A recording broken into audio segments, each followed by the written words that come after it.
that this year the police finally solved the baffling murder of Bob Hope.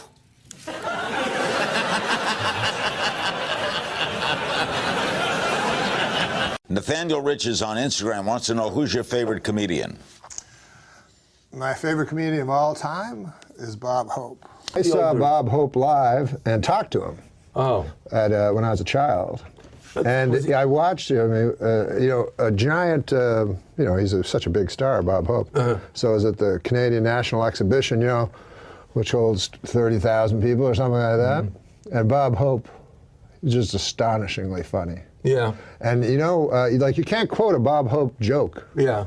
Because his jokes all were bad. Yeah. But he was so fantastic. It's worse than horrible because a zombie has no will of his own. You see them sometimes walking around blindly with dead eyes, following orders, not knowing what they do, not caring. You mean like Democrats? And you know, when I saw him, he moved so subtly. He hardly moved on stage, but after a joke, he'd shift his weight slightly. And I thought later, he's such a physical comic in movies. You know what I mean? He can dance and move. Yes, and, yes. But he knew in stand-up to just do this very subtle. But this is a beautiful audience. It's obvious that many of the ladies spent the afternoon with their hairdresser.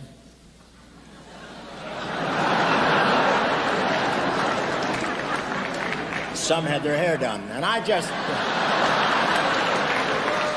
But anyways, he's my favorite stand-up. Everybody says Pryor and Carlin, but Bob Hope is my favorite stand-up of all time. Oh, really? Between the jokes that, you know, Carson would do a saver or something, but Bob Hope would do a great thing where he'd do the joke, stare in the camera, and there'd be fear in his eyes, as if he'd been found out or something. I remember as a child, like, really always wanting, and of course it was so great when you just walk on Carson. Yeah, and he's doing a special next door, you know. Yeah. This is my thing. I'm going to go on talk shows from now on, just talk like Bob Hope from the 70s. So you asked me a question. So Norm, I heard you're working on a new show. What's the process? Yeah, working been like? on a special just across the hall, you know, and it's wild. We got a lot. We're gonna have a lot of fun. We got Kawhi Leonard, and you know he's just doing wonderful things up there. And who else will be there? Are you familiar with Cagney and Lacey? I'm not. Well, we're gonna have them both. And who else? Robert Stack will be there, and Susan Sarandon, a wonderful gal. Don't care much for her politics. She's a bit of a commie. But Janine Garofalo will be there. All kinds of just wonderful folk, and we're doing that across the hall. Anyways, I gotta go. And then he'd leave, and then the other guy would be. Because he'd always interrupt a guy right in the middle of the story. That's what Bob Hope was famous for. You know, Walter Matthau would go, and then I get da da da da da, and then Bob Hope walks out. Walter Matthau has to trundle over to the couch. Anyway, he picked great comics. Then I see the American one. He said Bob Hope. That's what Steve Carell said. Right. I like Bob Hope. I'm like, yeah. Sure. Why would you like Bob Hope? It's so much more interesting that a guy with no sense of humor loves good comedy. Right. Because that's what I heard in high school all the time. People would just play Monty Python all the time, you know, just recite it, and just witless idiots. Although I would contend that Bob Hope was a good comedian. Well, he's my favorite comic, but most people... I liked his film persona, I think, more than his stand-up persona. People got a greater physical comic. Well, and also you can clearly see how much Woody Allen stole from him in terms of the persona, the nervousness, the kind of the would-be womanizer being shot down, in which I tried to steal shamelessly as well. He just stole it, and then he thought, well, if I say I stole it, that's all right. Right, yeah.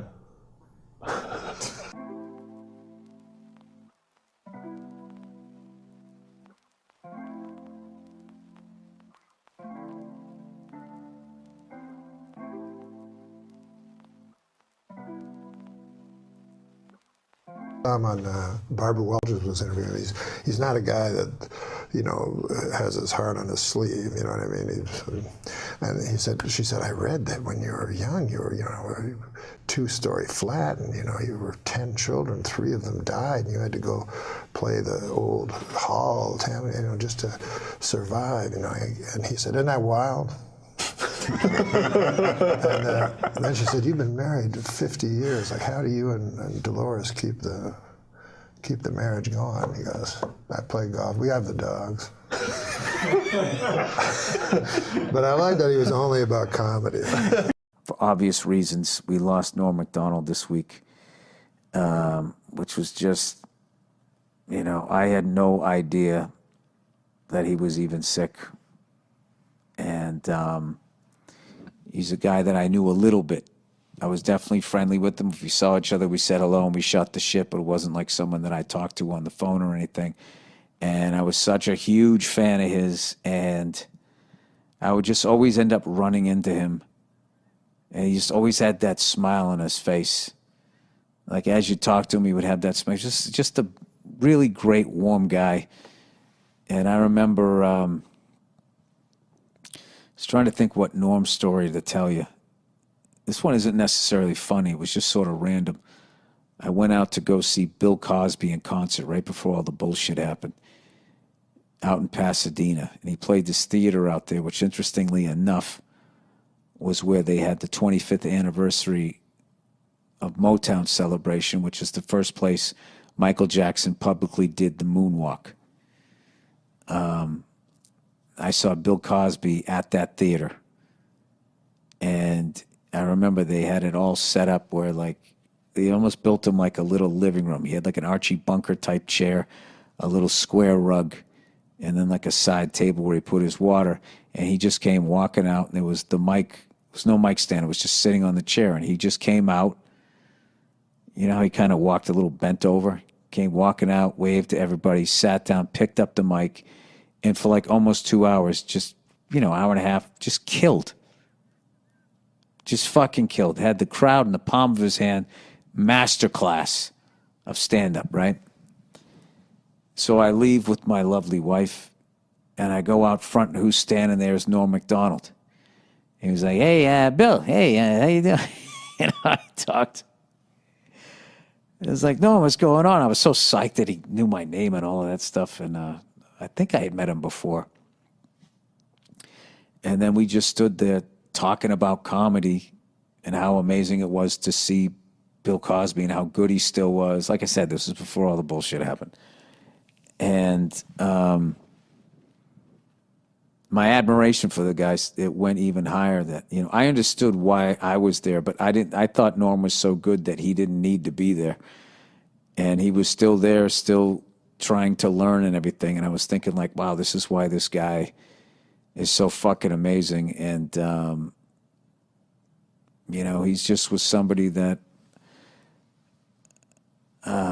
you couldn't just watch one video of him.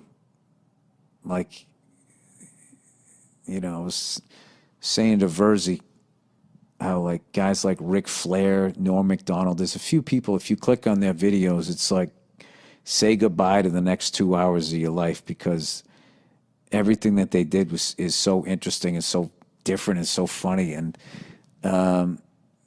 one of my favorite Norm Macdonald things that he ever did, because so many people like pretend that they don't give a fuck, both in my business and in other businesses. You got I don't give a fuck. Hey, you know me, I don't give a fuck. Those people that advertise them. Like, that guy clearly, in the best way, didn't give a fuck. He really cared about people and stuff, but like he did what he wanted to do. And when he was on SNL, how big a gig that was, because there was so few channels, the internet hadn't blown up yet, and even with basic cable and everything, I mean, it was still, if you were on Saturday Night Live and you were doing Weekend Update, it was one of the most coveted gigs a comedian could have. And you were part of this lineage of, at that point it was, Chevy Chase, Jane Curtin, right on through to Dennis Miller's reign when he did it. And, did Colin Quinn come after? I think Colin came after, but it was always just like the best of the best comics that they had doing it, and continued on with Tina Fey and all of them. And no one's walking away from that job. And if some suit at NBC tells you they don't like the jokes you're doing and be funnier, you're shaking in your, I'd be like, oh, fuck, I'm going to lose this big gig. I don't want to get fired. I don't want to piss these people off or whatever. I guess he was doing all those OJ jokes, and somebody, I forget how the story went. There was somebody there that knew OJ or something, and was telling Norm to back off and move on to something else.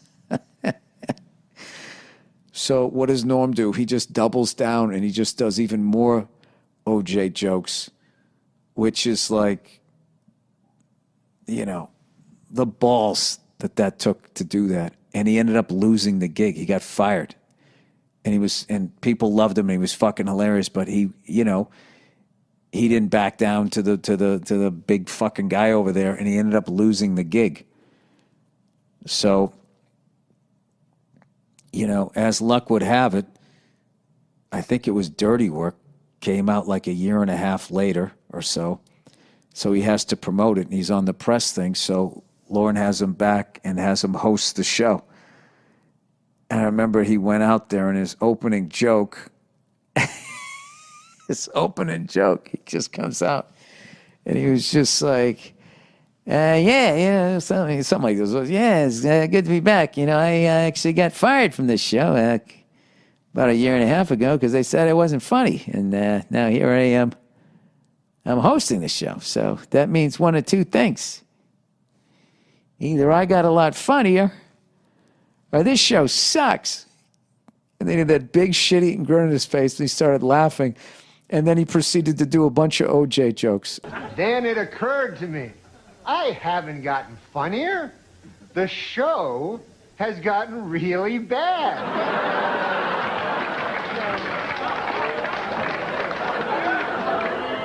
So yeah, I'm funny compared to, well, you'll see later. And it was just like that fucking thing about him. And the whole time, I just felt the whole time when people were fucking with him or whatever and trying to take what he had, he always just still had that smile on his face, and he just still did exactly what he wanted to do. And I got so much respect for him. And I feel so fortunate that I got to see him live. So I remember, oh my God, I saw him right after 9/11. The Aspen after 9/11. Aspen Comedy Festival was this big fucking festival that was always a nightmare to get in and out of. Every year it would snow and people would get stuck in Denver, or you get snowed in, you couldn't get out. It was a fucking nightmare. And then as a comedian, you had to perform. It was like a mile higher than fucking Denver. And no one could breathe, and you're performing in front of all these super fucking rich people in front of industry, and you just go up and you would eat your fucking balls, and you're like, why did I come out here? And I remember I saw Joe Rogan do a full set that I still remember, and then I saw Norm Macdonald. It was at the same theater, and I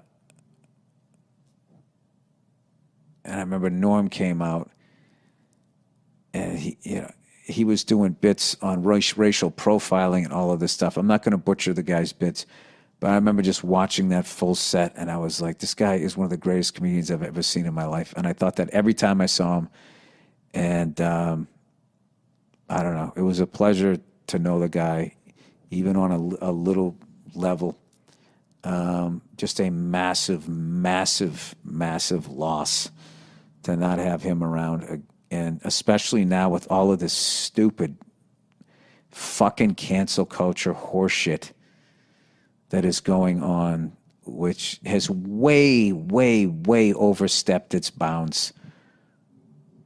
As it always happens, no matter who's behind it, it always ends up, starting off with something that makes sense, and then that becomes the overreach, and then it just becomes like, hey, is it me, or did you literally become what the fuck you were trying to stop? And we, I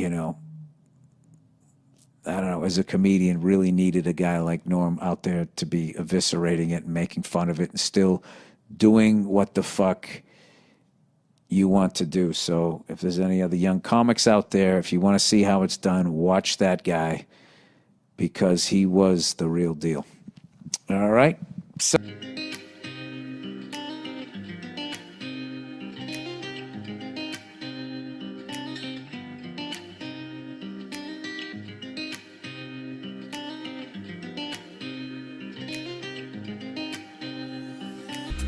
once again, rest in peace to the great Norm Macdonald.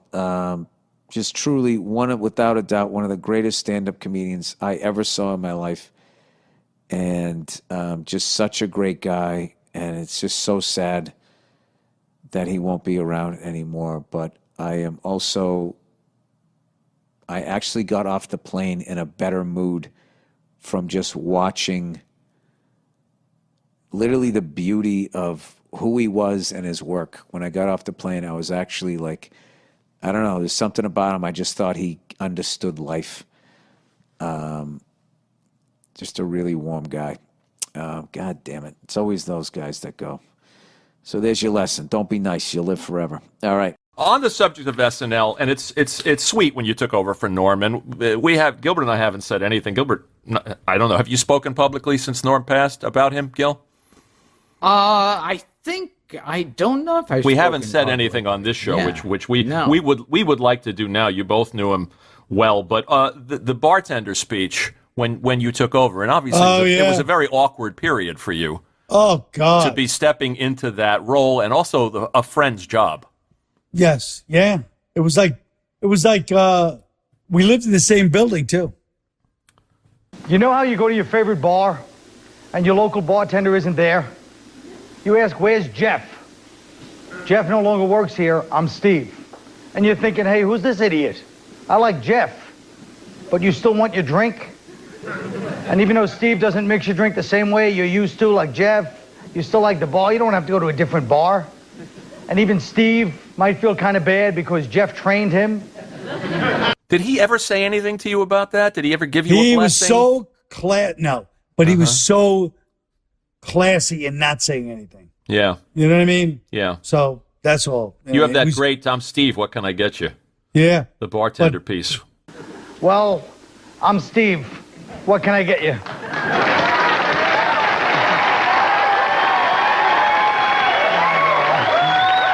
But I wish it would have stayed the way it was. But, you know, it is what it is. But, yeah, Norman's he's so funny. He was so distinctively funny. You know? Nobody liked him, really. No, he had his own thing. You know what I mean? He was just very, like Gilbert. I mean, they just have their own, they march to their own drummer, even in a business where everybody marches to their own drummer. They both have that, you know, idiosyncratic thing where it just be like, this is how I am, and that's it. And it's great. But, you know, you have to tune to their frequency. You know, it's not like you can just, you know. You know what's funny about that first update you did? Here's Norm being fired, as we all know, by Don Ohlmeyer, right? Because of cutting too close to the bone with the OJ jokes. When in fact he was doing a public service by telling those OJ jokes. And I'm watching you do your first update. There's an OJ joke. It's like the third joke. Yeah. In the February issue of Esquire magazine, O.J. Simpson said that if I had killed Nicole, it would have been because I loved her very much. And then he said, and if I had killed Ron Goldman, it would have been because he accidentally witnessed me loving Nicole very much. Somebody should buy this guy a John Gray book, all right? You shook his hand once? O.J.? Getting out of a car? Well, he was getting out of a limo? He was getting out of a limo middle of the afternoon. And I have no psychic energy. I've never had those kinds of things, you know. But for whatever reason, this was in an afternoon. He's getting out of a limo with a girl. It's spring break. It's packed with people. It's Florida. And they're like, hey, do you want to meet OJ? I go, yeah, OJ. He's greatest running back of all time. You know, great, charming movie star. I shake his hand. He shakes my hand. And he's not even looking at me. He's looking past me. And he shakes my hand.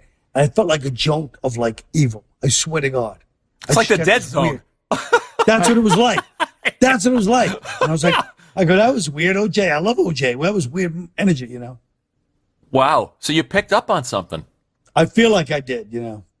It's, of course, in retrospect, but I remember telling people at the time, so. I was also fond of, going back to your SNL bits, Colin Quinn Explains the New York Times. Yeah, that was a good one. And the St. Pat's editorial and Joe Blow. You look like you were having fun, and the best stuff is you and Norm together. That's right. That's right. There's obviously an affection that comes across on the screen. Yes, yeah, and that was the early days of it. It was great. I'm sorry we never managed to get him here. We tried, and for whatever reason, he was as elusive as you. He's more elusive. He's like, he was. I love to do it. I'd love to. You're like, oh, good. How about next week? Yes. What day? And you're like, okay. Yeah. He's like, all right, call him and we'll set it up. Next week is perfect because I'm doing this. And you're like, hey, how's it doing? Years later, what happened? What? I thought I was going to come on your show. What happened? It's like, oh, Jesus, Norm. Well, like you say, march to his own drum. Yeah.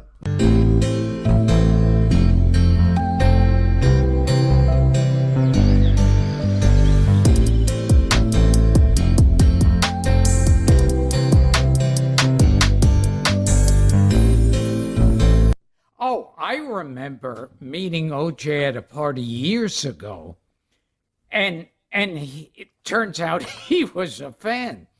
Uh-oh. And he did an imitation of me, and to this day, I wish I had like that on film. Of course. It would be like Charles Manson doing an imitation. Yeah. Yeah. Today there was a story about, like, you know, Dave Chappelle released a special on Netflix today. Oh, he did today? And, and there's a joke in there where he says that it was okay what Kevin Spacey did to Anthony Rapp because Anthony Rapp grew up to be gay anyway. And he went on to say it's actually not okay, but he's taking some heat for it. Do you think it's right or wrong or for him to say something like that? Do you think it's okay to say? Or what do you think? I think Chappelle's the greatest comedian. If women are actually equal to men, then there would be no WNBA, would there? You would just be good enough to play in the NBA with us. Or, here's another idea that's going to be very controversial. You could shut the fuck up.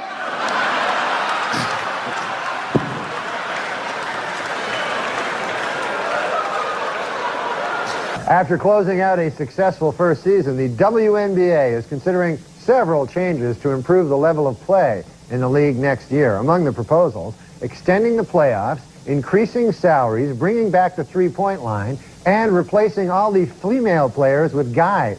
The WNBA officials expanded to 10 teams this week, adding franchises in Detroit and Washington, D.C. But before you get too excited about the new additions to the league, remember, all of the players are still women.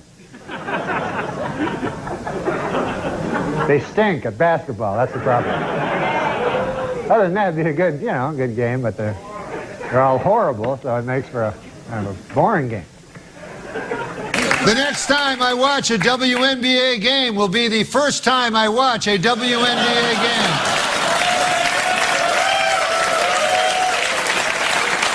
I know more than half the people in this room have been molested in their lives. But it wasn't no goddamn Michael Jackson, was it? This kid got his dick sucked by the king of pop. Yeah. I mean, even like you say, your unwanted WNT allegations against Michael Jackson. There had to be kids that were like, well, "This is pretty cool." Yeah. This is not some old pre. I know it's time to close my eyes to old ends, open up to new friends, leave my heart in Berlin, where the tables turning, seeking.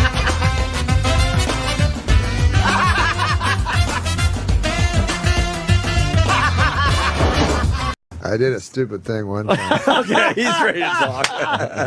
This was my big statement I threw over at Atlantic City on the boardwalk. I threw 60,000 into the ocean. No way. Yeah, to quit. That was my thing. I'm going to quit. Why didn't you just quit and keep the 60? It was supposed to be like I felt like I was in a movie. Wow. That was a symbolic kind of a thing. Like, was it money or chips? That was money. His money? Holy shit. I said chips, and he goes, what's Wait, that? so you threw 60 grand, because you had a moment where you're like, this is cleansing, this is like, it's just- to the ocean, I committed. The same way a drug addict would throw his drugs Sure. into the ocean. How long after it left your hand did you regret it? I regretted it pretty good. See, I would have thrown the fucking dealer into the... That's how I would get over it. I'm Those always surprised stone-faced that idiots. I'm surprised that people like dealers don't get killed.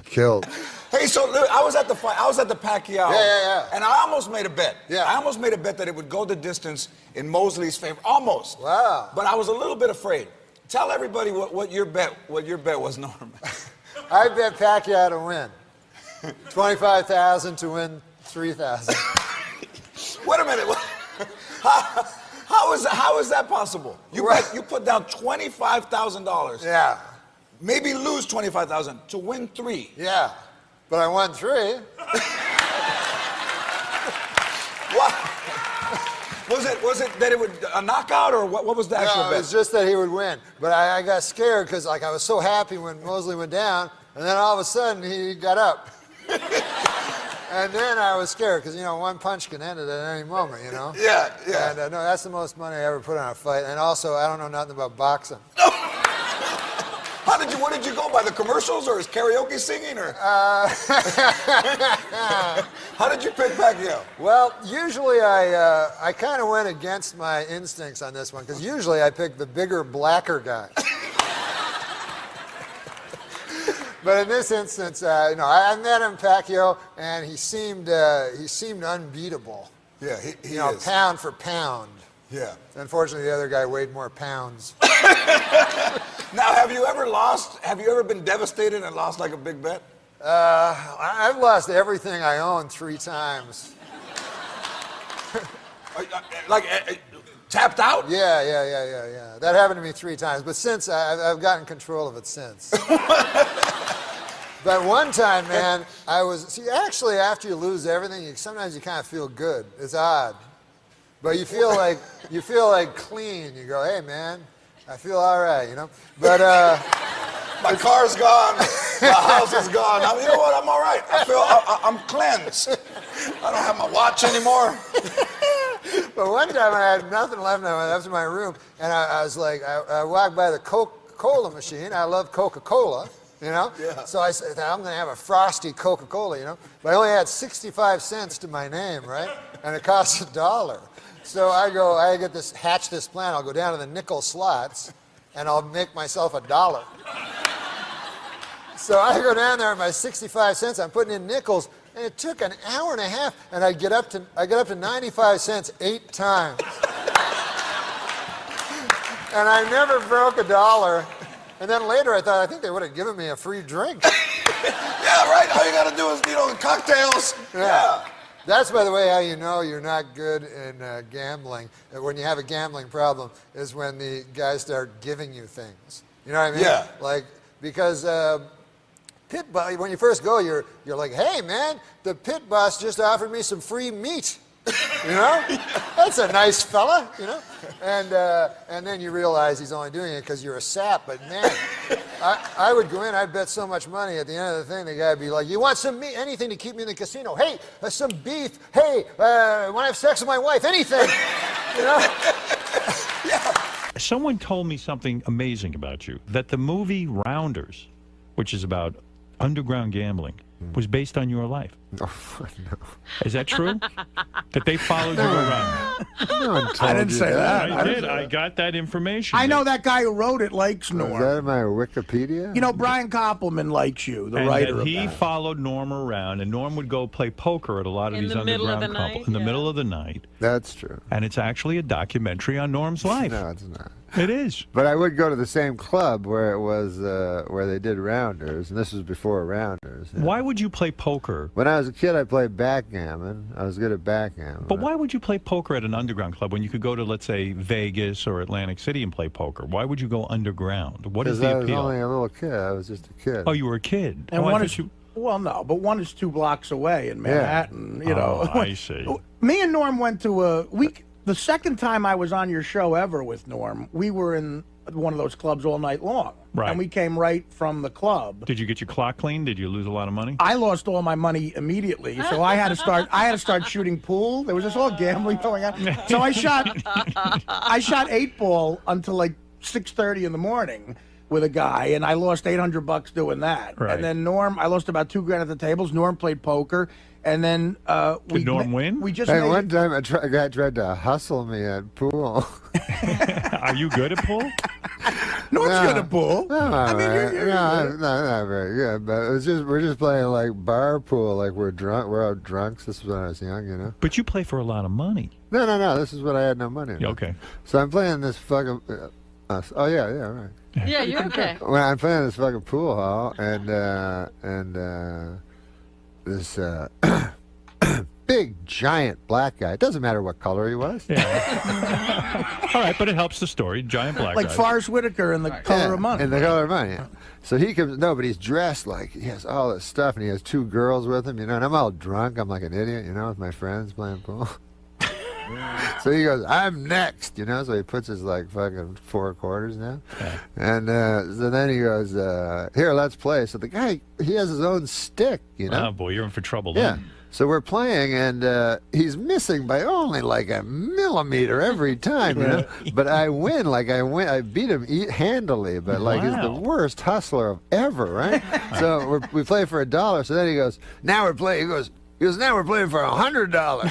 Like it goes up to 100 from 1, and I just beat him every fucking. So I go, no, I'm not. What? I go, I'm not playing. I'm taking my $4 I'm and going drunk, home. you know. I go, I'm ahead $1. I was kind of an idiot. Yeah. I go, I'm ahead $1, you know. I'm not playing you anymore. Ah! And so the guy goes, he's all mad. So then another guy played, and then stupidly I gave my friend advice. And then the big giant guy hit me with the cue across my head. What? And I looked up, and the cue stick was right in my head, and he goes, I break people's bones for a living, motherfucker. What? Oh, whoa, you're kidding me. Yeah, that was He my sounds story. like Football Williams, that guy. I was like that. Oh. But Norm, So that was my story about my Norm, pool hustling days. You should keep that one to yourself, the pool hustling story. But Norm, shouldn't tell that on radio. Yeah. But Norm, I don't understand something. You go to these underground clubs and you play these cards, and it's a lot of money. You're talking about a couple of grand, right? You're talking about maybe I lost 20, a couple of grand. You're talking It's got 20. 160 million. It's like, you're talking about, it's like when Johnny Carson tried to be like, what's a loaf of bread cost nowadays? Is this crazy? No, I'm saying I got news for you. It's like $2,000. It's like $2,000. I wouldn't gamble $100. Yeah, but he's not a gambler. I've seen I Howard don't get mad over understand $10. I don't like to gamble. I find it insulting. That, in other words, I find making money, you know, is a very, especially where I grew up, is a very hard thing for a lot of people, and it's a tough thing. And to just piss it away in a gambling situation, My old man felt the same way. offends me. My father would think that too. Right, but you play for big bucks, right? I mean, 20, 30 all grand a right. clip, I'm right? trying my best. Well, you don't remember what happened with this place when we were there all night. Yeah, tell the truth. And we were there. I don't know what Norm played that night. He was playing all night. I lost $2,000 myself, you know. Right. But so we came here, and Norm accidentally said the name of the place. Oh, fuck. Do you remember that, Norm? Yes, because the guy did not care for that. A guy called up and said, "Yeah, listen, Norm." Like later in the afternoon, Forgot he about said, "Listen, that. we appreciate you coming here, but we don't have a fucking publicity department. We're not looking for customers." Looking for that. Can I say the name of the place? It's not The there. Mayfair. No, don't say it. It's not there The anymore. Mayfair. It's They- not there they anymore. closed No, it. it's a famous place now. Yeah. The Mayfair. Yeah. Well, But Norm, I think Howard's right in the sense that guy Koppelman, who wrote Rounders, he's a good guy. I know him too. Yeah. He likes you. No, he and was there sort all of the hung time. around. Yeah, he played at where. Well, why couldn't it be his own story if he I was could. there? I might be involved. I knew a guy that was in the movie, Joey Bagels. yeah, what I hear is that it was based on you. Yeah. Legitimately, He would yeah. watch Norm while he played. Is it true you're betting English Premier League soccer or some sort of weird? I have bet soccer. That's not a lot of fun because No, it doesn't sound it's like 90 minutes. You know, Yeah. 20 minutes into it, you're down 1-0. You're in a lot of trouble. Right. The chance of them tying it up, let alone winning, they only have 70 minutes left. So what other stuff did you wager on? I wagered on. Is that the weirdest? You bet on tennis? Oh yeah, I bet tennis. Golf? Obviously golf. Yeah, I bet everything. What do you do? What's your strategy for golf? I made a lot of money betting against Tiger when he was. They had a weird bet in Vegas for a while when Tiger was so dominant. It was anybody but Tiger. I like that. And the odds were always skewed because they know that people always thought Tiger was going to win. Right. So the odds would be you get him at 1-2 or something like that. Yeah. Because everybody would go into the sports book like tourists and go, hey, I can bet on Tiger plus that pays 2.5 to 1. That's a good deal, you know. That's what how they also get the Red Sox and the Cubs fans that way. Oh, it's like if Daniel goes to Vegas, he's got some family member or something saying, hey, when you're there, can you put 20 in the Red Sox for me? Yeah. Those are the two teams that everybody does that for. So they jack the odds really low. And also the other how do they know which team is going to play? Because they know which team's going to show up. Their goal with the futures. Oh, you mean not if they're playing each other, but no, the future, the World Series. Oh, yeah. Yeah, put 20 in. Oh, yeah, of course, the odds would be low. Yeah. And the other team they do that with, the Lakers. Right. Because you get so much people driving in from Los Angeles to Vegas, so they know they can skew the odds. Yeah, that makes basically sense. toward the Lakers. Hey, what about this? What if I always wondered this. You know, when you drive from Vegas from Los Angeles to Las Vegas? Yeah, usually. And then there's that thing where you hit the Vegas border. Yeah. And it's a casino, right? I don't know what that town's called, but as soon as you cross. It's that town. It's like for people who have such bad gambling problems, they can't wait to get to Las Vegas. I got to pull off now and bet. I can't. But don't you think it's happened where like a person has flown in from some former country, got to L.A., driven, seen that, figured it was Vegas. Oh, and just spent like the weekend there? Yeah, and then came home. Does it have a rock in the name? It's like something rock or rock yeah, something. Yeah, it is rock something. Red Rock or Little Rock, Arkansas? Oh, my God. Explain to me. Daniel's not exactly Watson over here.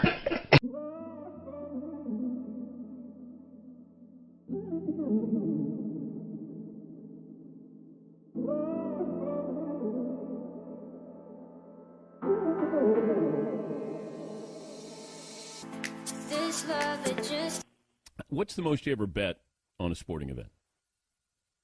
Oh, my God. I don't know, probably 100,000 or something like that. Wait, what game? It was actually the worst beat of the century. It was pretty bad. The Mets, I had the over, which I think was 7, and no, 6.5. I'm sorry, it was 6.5. And the game was tied 2-2, and I think Ventura was the batter. Wait, the Grand Slam? Yeah, the one-run Grand Slam. You know that one? Yeah. It was tragic. And I remember Costas at the time because it was just bedlam, and he goes, "I don't think those will count," you know. And I'm like, "Oh, Costas must have." He had the under. He must have. He was pretty happy about it. But did you bet with Artie Lang when you would hang out with him? Yeah. Artie and I bet a lot together. It was we enabled each other. People often say that if you play a round of golf with somebody, you can find everything you need to know about a guy. If I said, could you find out that same amount of information as to how competitive, does he cheat, fun guy, does he have beers, smoke cigars? Could you have that same kind of feeling about a guy playing poker? Well, not as much because, lying's part of the game and so forth. Golf, I completely agree with you. You can when find I play out. Golf, I count every stroke, and it maddens me, when people don't. What got you I read interested? a thing in Golf Digest once. Actually, it was Jack Nicklaus, Gerald Ford, and Jimmy. What's his name? Clinton were playing a round of golf, and it was really funny because Clinton, allegedly a scratch player, just cheated the whole time. And so, he'd be in the woods and everything, and he was one of these guys who'd get up on the green and then start counting after, give me a birdie, give me a bogey or whatever. And the other guys were just fuming about it, I did not cheat. I did not. What was the biggest bet you ever made? Oh God Almighty! I don't know. I one time, the most I lost in one night, because 3 times I've lost everything that I've ever had. How do you do that? I mean, not morally, but I mean, like, how do you physically do it? Well, yeah. I mean, like, you make one more. Like, what is the process of that? What's the evolution? It's funny because it's the only time I ever went to a psychiatrist, he said, like, I was like, because it was for gambling. I was like, how the fuck do I get out of this? And he's like, oh, you gamble to avoid life, and I'm like, but my thing was, well, isn't that why you do everything in life, is to fucking avoid it? You know what I mean? Like, it's too painful. Yeah. Like, why do you? So I said, but it's painful to think about, but because now it would be nice to have the money, but you just lose it by it's just like any escape, I guess. Because I was never a drug or alcohol guy, but like when I watch a game and I have a bunch of money on it, then I can understand what's going on. Nothing's ambivalent or anything about it, And there's stakes. There's stakes. You know exactly the rules. Yeah. You're completely involved, and you're completely escaped from your life. Yeah. Of the real. Yeah. The real fear. My biggest problem is ruminating about death. If I could get over that somehow. And you do that regularly? I read fucking books about it and shit. So, like, you still haven't walked me through losing everything. Well, how you do it? Physically? Yeah, because you've got a house, you had a lot of money saved up, and then like, so you make one bet, and then you realize you're about to lose everything. Do you make phone calls to people saying, like, I just need a little more? I mean, well, you kind of at the end of it, it's happening. I guess it's like I've never had substance abuse problems, but I guess it's like people that know they're going to hit bottom, Mhm. And kind of want it. Yeah. Because it does it's exhausting. Yeah. To be obsessed with something. Right. So you are, I guess, trying to do it, trying to finish it off. Right. Finally. Because if you have $450,000 in the bank, whatever the fuck it was, and then you lose $400,000, you go, fuck it. I don't want to fucking have 50,000. Right. To remind me that I don't want money to remind me that I had more money. So that's how you do it. So that's how you do it. Hey, Han. I got a great Norm one for you that I heard. They told me I was just at Governor's. Yeah, Norm goes, this is Norm Macdonald. This is an actual joke of Norm Macdonald. It's not mine. I'm not doing Norm Macdonald's joke. I'm sharing how funny Norm Macdonald is with the listeners. He goes, abbreviations fascinate me, One I really like is ID. Like, hey, Gary, Louis Goldman, you got any ID? That's a great abbreviation, because I, the letter I, that stands for I. Then the D, that's true. That stands for dentification. What the H? I think the D is doing all the heavy lifting there, That's an abbreviation for one of them, But put that joke in somebody else's hands, and it's corny and tacky. Norm Macdonald was just on David Letterman. I heard he cried. He was so upset. He cried, and it was really beautiful. Yeah. But he had a great joke about I don't know if you guys are here. He goes, I got no problem with North Korea. I never lay in bed. They try to scare you on the news, He goes, but I never woke up North Korea. I hope they don't get me, And nobody really laughed. But did you hear Letterman cackling in the background? Uh-huh. And you realize it's just with Norm.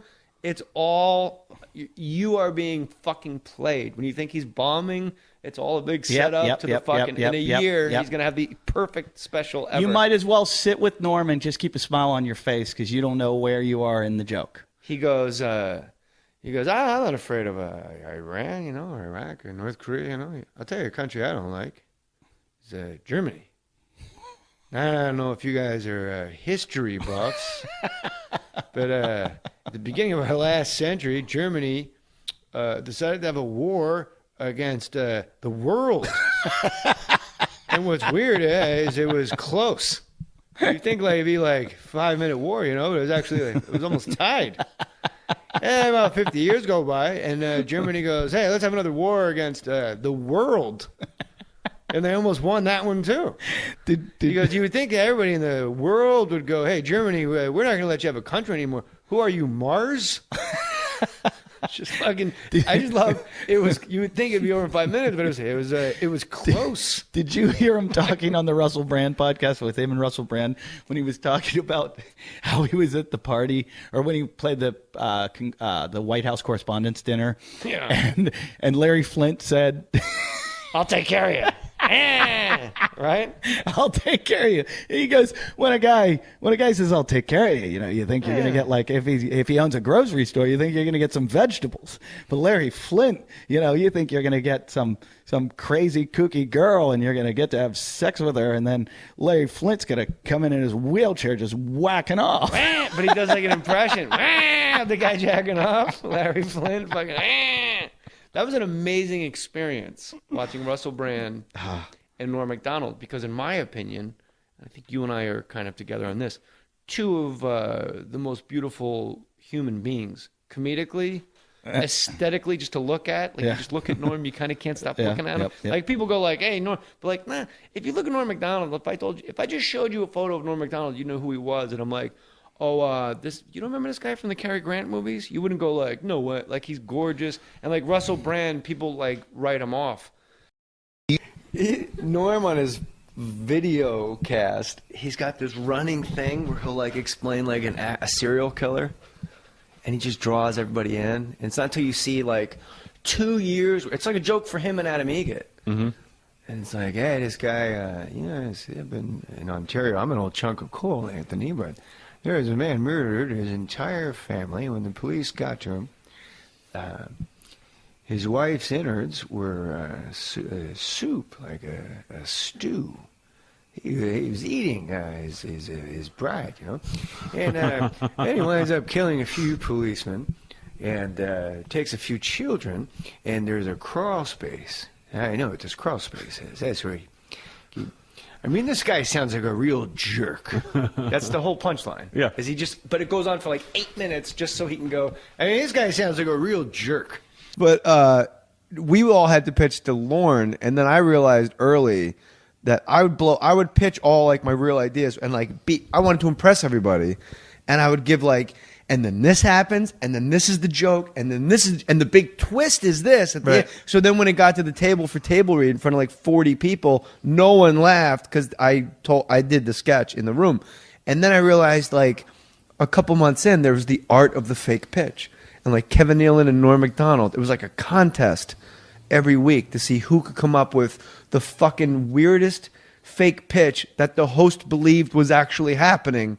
And the rest of the room we all knew it wasn't. Lauren knew it wasn't. That's awesome. But I remember like Kevin Nealon every week would do 2 fake pitches and go, "Also, I have this idea where you live at the top of one of those runaway truck ramps, you know, in your house all the way up there. And it's like dinner time. A truck comes flying through your house, man." And the host would go, "Yeah, this is funny." I mean, but every week. And we would all just be laughing so hard. And the host is looking around like, "Yeah, that is funny, right?"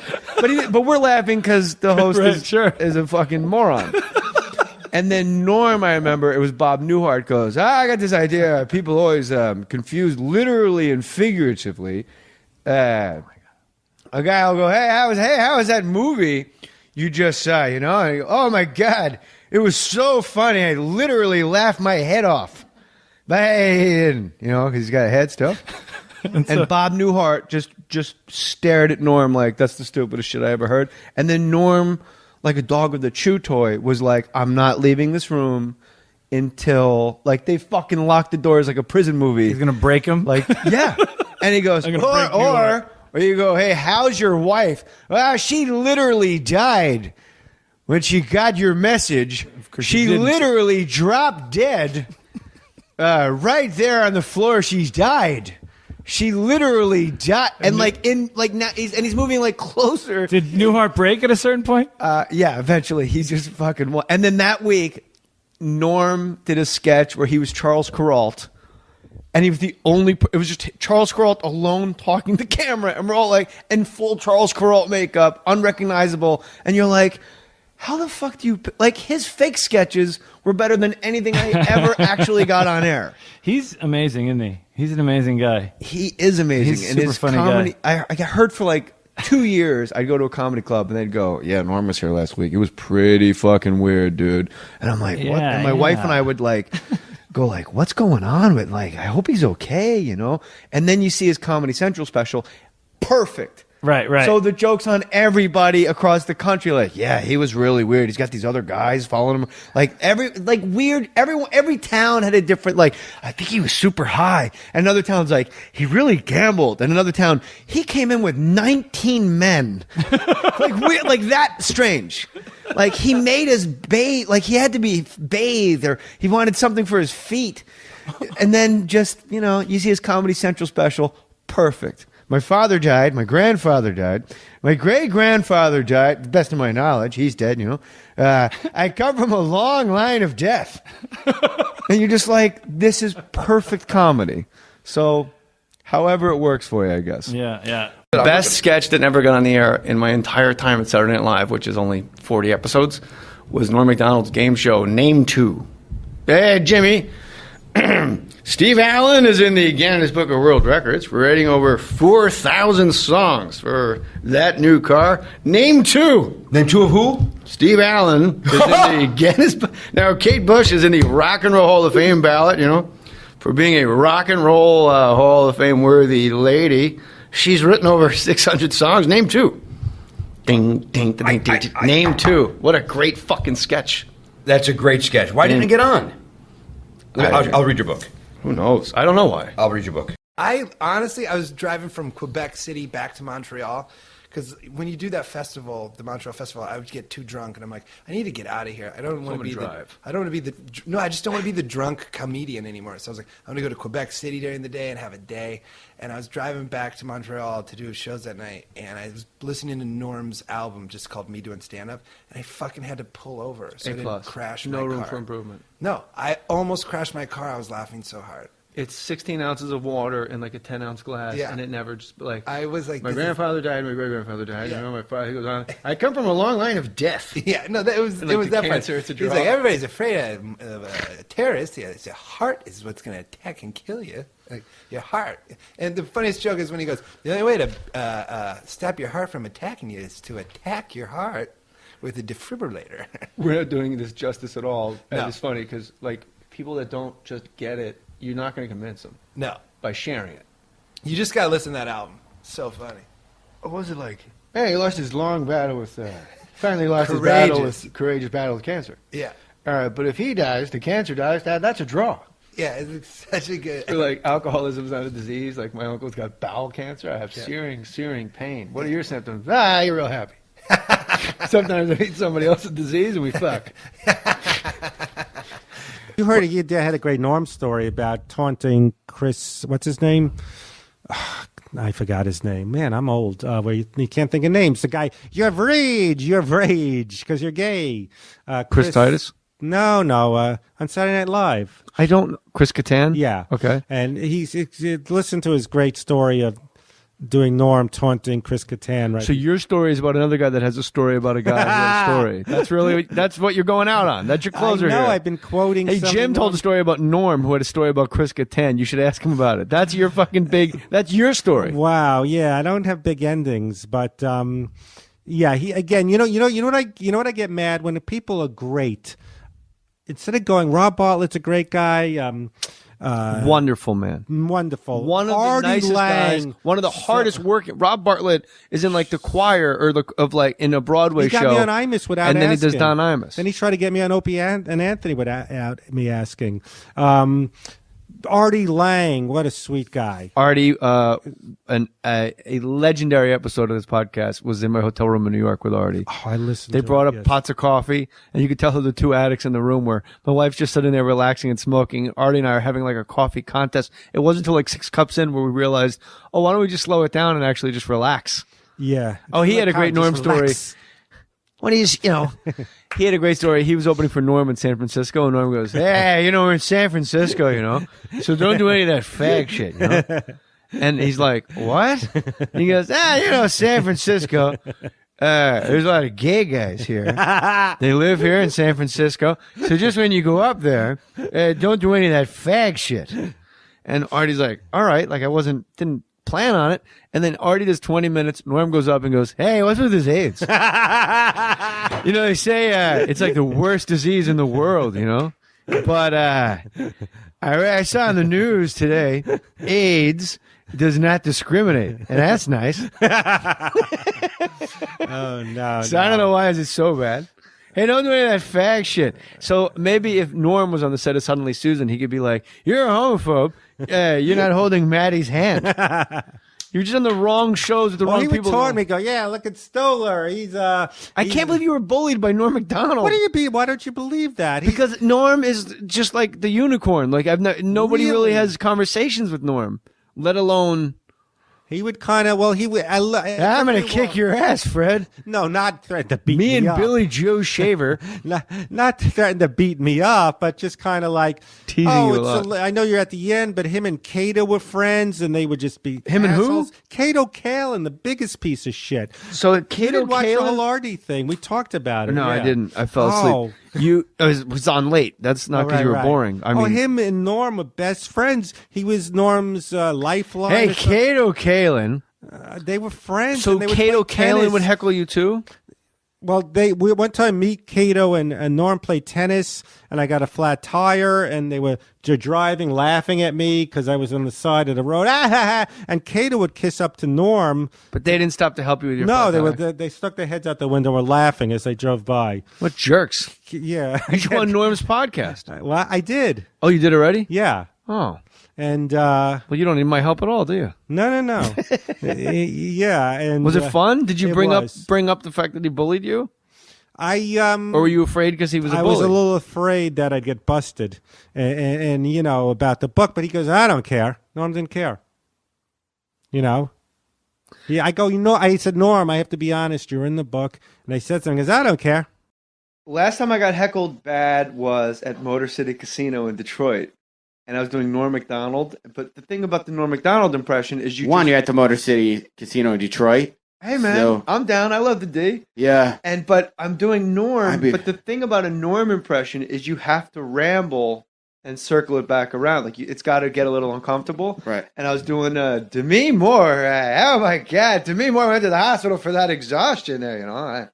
Exhaustion. Oh, my God. You know where I go where I'm exhausted, John? Home. Whenever I'm tired. I went to the hospital. And it's this whole long thing about being on a construction site. And me and my friend John and Eric, like, hey, what do you say after work? We go to the emergency room to rest, And I just keep going and going. And like right next to me, like right there, she goes, what the fuck is he talking about? And I go, there's always one cunt, And I did it in the impression. And that person emailed me on my website and said, I was the cunt. I'm sorry, but I was really confused. And everyone explained to me what was happening. Tell us about Norm stealing your jacket. Well, when I did Norm's show, this denim, when I saw Artie Lang, he goes, hey, that's a great... Well, I'm doing Norm. You know how you do Norm? Someone did Norm. It almost sounds like Bob Dylan. Hey, how you doing? Yeah. Yeah, and growing in the wind. Yeah. Yeah, Fred Stoller, I saw Norm. It was kind of sad. I saw him. No, I heard him on Mark Maron's podcast, WTF, and he goes, yeah, all these people do impressions of me, And I'm like, oh, my God, I sound like a fucking retard. And I'm like, that's not how I sound, And then now every time I do Norm Macdonald at the Melrose Improv, I'm like, he's fucking here, watch, he's here. And he's like super aware of the fact, oh, my God. Fred Stoller wrote a book, And I'm the antagonist, apparently. I stole his jacket, I'm like, hey, Fred. I really need those jackets. Hey, tell us about that jacket, Fred. When I did his show, I knew him a little bit, but then he heard that I was playing tennis. Hey, let's go play. So people don't know who Lori Joe is. I don't know how to explain what she is. His assistant. And she was the writer's assistant when I was on Saturday Night Live, so Lori Joe. We joined. She paid for some tennis club right by Warner Brothers. You worked there, I'm sure. Yeah. And did Jay and Mary? I think I hold serve, Hey, how's that be doing, man? But this is how pathetic I am. I fantasized being on this podcast. And fantasized Jay doing Colin Quinn going, yeah, Stoller's got a book. Him, Leon Roth, and Philip. Yeah, Stoller. That's what we want to read. Philip, Hey, Fred, how about you? Why don't you just tell everybody how Norm took your jacket?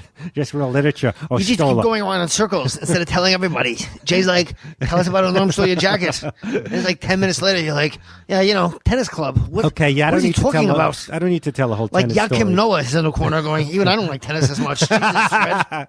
So basically, all right. Long story short, as the late Warren Thomas would say, Too it's late. Too late for that. I like how you credit that one guy, Warren Thomas, like that was his. No one else. Nobody, no, only people that age and younger. Well, he's the one who I learned that from. Okay, so Lori would pick us up, and I left the jacket in a car. He didn't go premeditated. I'm going to steal that denim jacket. It looks nice, but I left it there, and I didn't have the money now. Now I wouldn't care about buying Sinatra recommendations, denim jackets. So he said, Norm, I said, Norm, I want my my denim jacket. Yeah, you and that jacket. I go, Norm, it's a new jacket. That's not new. And he just, he would taunt me. I go, Norm, yeah, that's a shitty jacket. So I made, and I was supposed to. Wait, so why does he have your jacket? I'm confused. Lori would pick us up and play tennis. Right. So, so I left it there because it got hot. We were in playing tennis or in her car? I guess in a car. And then he just assumed it was his, or absconded she with it, took yeah. it. Yeah, he didn't go, ooh, what jacket do you think? Right, Like a but cartoon. then every time you Beep, asked beep, for beep. it, he just completely downplayed it like he'd you were... go, I'd wave his hand in disgust. You and that jacket. Fred in his jacket, Yeah. Why do you want that jacket? So I go, Really? Yeah. He was a bit of a bully. He would taunt me. You know what I always say with Norm? He wanted to be like how Stern had, Larry, the mentally challenged guy, because you can't say, hey, elephant schmuck, rippy boy, and Lori was Robin. Wait, laughing. is this one of your basketball leagues or is this... I can't. This is the expansion team. That's funny. They can't get on the regular mentally challenged team. Mr. Rippy and Yeah. Elephant Schlong. Should I close with Norm, a paragraph from his book about Don Rickles? Yeah, close with that. As Norm. Yes. Okay. Because Say it that. is... I was at a hotel reading that off my iPad. I laughed so hard, I fell on the ground. I don't doubt this. My wife came in the other room because she thought I was having an actual heart attack because apparently I was just making gasping sounds and kicking things over. Oh, that's perfect. You want to hear a part of Norm? By the way, Norm's book, based on a true story, Norm Macdonald, is a must, and you have not read it. I haven't read it. I see it. I'm on planes. It's my next buy for sure. So it's about Don Rickles. This is Norm Macdonald's book. If you want to put a link up at jmore.com, since Brooks doesn't sell anything, and a link to Brooks' Instagram at jmore.com. Oh, no, you can buy my album. This is cool, right? Yeah, my album's called This Is Cool, right? It's been I out. love that album. Thank you, Jay. It's very Great nice. title, too. What a delight. Thank you. He was a big Rickles fan. He saw him on The Tonight Show his whole life, right? And he's on the set of Dirty Work, Don Rickles to Norm Macdonald.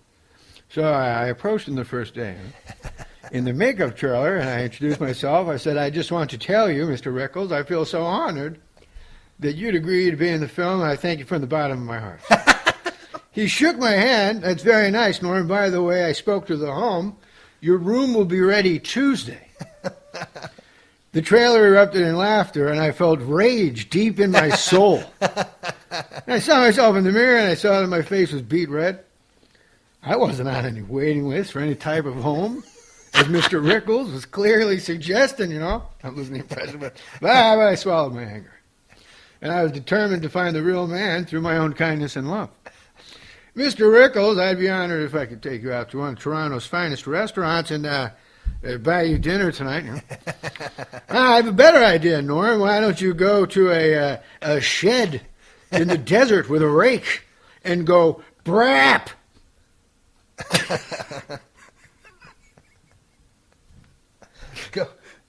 Brap. It's literally capital. Yeah, I get a better idea, Norm. Why don't you go to a shed in the desert with a rake and go brap? Now, this awful classless burping noise got the cheap laugh I'm sure Mr. Rickles is used to, but not from me. I could feel myself beginning to shake with rage. Now, I'm going to read to you the part where I was so happy to meet and reach the real Don Rickles, and I said, anything you want to do, what would you like, sir? Well, Norm, he says, I'd like you to get a monkey and an organ grinder and run around the room going, I lost my sack, I lost my sack. And then Mr. Rickles then pranced around the makeup trailer doing a grotesque pantomime of me searching for a missing sock. What is he talking? It's fucking fiction. I know. Like in the beginning, the first chapter, he's like, him and Lorne Michaels are smoking opium. And it's the most genius thing, because any fucking story, nobody can sue him. Yeah. Like, who's the guy? Dick Ebersol can't do shit about what Norm wrote in here, because Norm's like, wait a minute, me and Lorne were at a whorehouse smoking crack. Don Rickles is doing a grotesque pantomime of me searching for a missing sock, you know. And I fled the makeup trailer. I took a nice long walk trying to compose myself. I think it was the comment about losing my sock and then running around telling everyone. That hurt the most. It's fucking... oh, my God. We're crazy people. It's so funny. But people listening are like, I don't even know why that's funny. No, exactly. I saw him in Cedar Brap. Rapids. Yeah. He said, brap.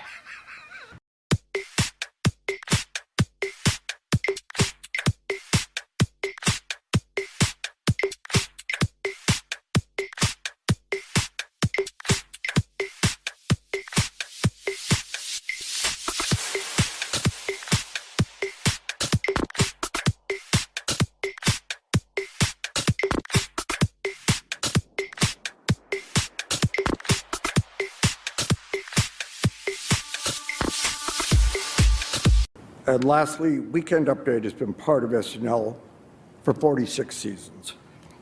And here I'd like to pay tribute to one of the best we ever had, Norm Macdonald. Thank you. Are you planning any tribute to Norm Macdonald? And can you tell us about how much he's impacted you and the staff and everything, just his legacy? I think he meant the world to the people there. I can tell you from just the number of people I've heard from, the number of people that have gone and talked about Norm. All of us had, you know, when you work with somebody for that many years and they make you laugh and you're aware of who they are as a person and as a friend, I think Norm was one of the funniest people I've ever known, and because he's Canadian, I put him right there up in the top 5.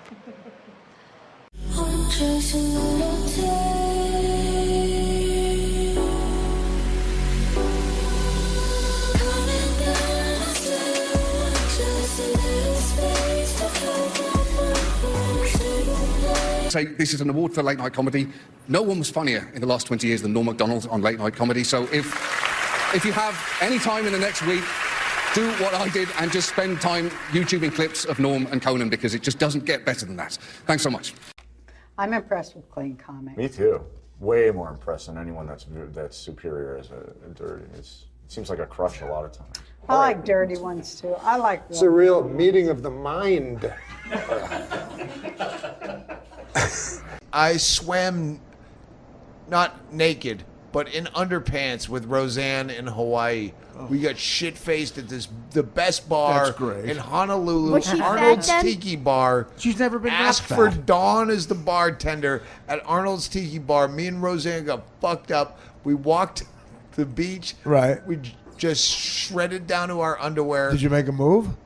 No, Yeah, of but course I'm not. fucking in love with that woman. She's a That- great. She's she cool is as hell. So fucking I've funny. met her before. She's cool as hell. Yes. And her and Norm Macdonald were friends because he wrote on her show.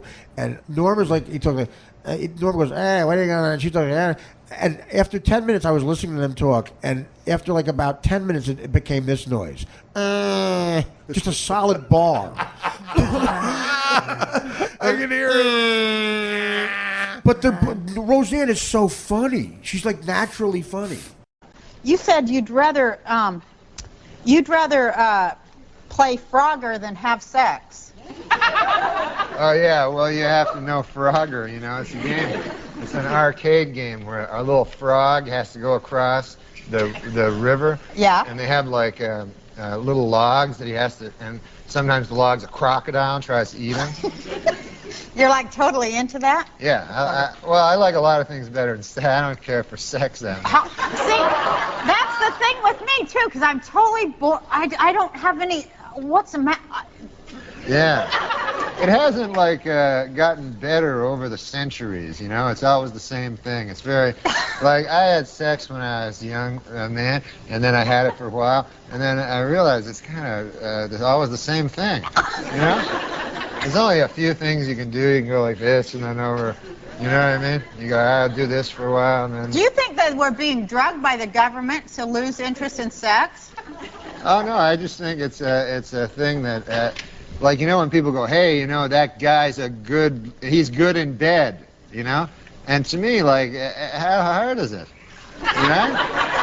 It's not like if you're good in badminton or something, you know, that's a hard thing, badminton. You gotta, and Frogger, you know? But sex, you can figure it out in like 10 minutes, you know? Yeah, and like goats do it and stuff. You know, like goats and pigs and stuff all do it, so Right. how special can it be? Exactly. Show me a goat that can get past the third level of Frogger. That's right, Norm. That's right. The writers write it, and then you say it, so then if it's not funny, the audience hates you, you know? Right, that's exactly why you have to be so mean to writers. Right. Like the Like, audience, they go like this. The audience is going to watch the Roseanne show and go, oh, that dirty Bruce Rasmussen, he's not funny at all. Right? They don't get that. Yeah. The writers don't get that. It's your ass out there. They go like, no, it is funny. I'd be like, I don't think it's funny. Yeah. Well, I wrote it and I say it's funny. Well, then you go out there and say it. They want they kind of want a robot that'll just say anything. Yeah, but they're good people, the writers, you know. I have to go back and talk to them after the show. Yeah, remember when I used to make y'all wear numbers? Yeah. Yeah, Roseanne made us all wear numbers on our shirts so she wouldn't have to speak to us as human beings. So, you know, she'd say, hey, just number 9. And actually, we have some writers on this show that worked at Roseanne, your show. Yeah, so. We have 3 and 8. Are they any good? I remember those guys. Are they any good now? Oh, yeah, they're great. They're great. So. Yeah. I know that the guy that used to write the, what do you call it, in Hustler magazine. What? He used to write the jokes, the captions under the comics in Hustler magazine. Where yeah. is he? He's the one that created your show. He is? He's the most talented. Yeah. He's the most talented of all of them. He also did Drew Carey. He's the most talented number I ever had on that show. Yeah. And I wish him the best. Yeah, and he's Bruce Halford. Yeah, 3. Yeah, he started out at Hustler magazine. Yeah, I didn't know that. Those things were hysterical. He never told me that. You mean like the really dirty cartoons with the blood and everything? Yeah. Yeah, and then they have those captions. They were funny. Yeah, they're hilarious. That one time I had a psychiatrist. Yeah. Like, and because they told me I should go see a psychiatrist. I didn't want to go see one or anything like that. But so I go to see this dude, a psychiatrist, and I'm talking to the guy, and I couldn't think of any problems or anything that I had. You know, I was just like, guy I'm working with is kind of a troublemaker, you know, and the boss is always... So I'm just like, nothing to say, and the guy's like sitting there, you know. So then I go to the guy twice, right? And then I'm reading the paper. The guy kills himself. Really? Yeah, he killed himself. And then I was reading his horrible life, like he was on all these drugs, and he was one of those guys that like to hang themselves there to have sex, and all this weird stuff. Anyway. Oh, my God! Yeah. And then I just kept thinking, good God, like the last week of his life, he was listening to my boring problems, you know? He's all troubled, and I'm going, anyways, the guy, you know, I don't think he respects me, my boss, you know?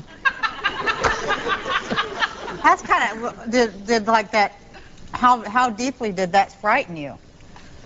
When you read it in the paper that he killed himself. Yeah, I don't like hearing about guys killing themselves. That's really scary, isn't it? Yeah. Especially a psychiatrist, you figure they got it all going on in their head, right? Yeah. And then, like, when you find out they're crazier than you. Yeah.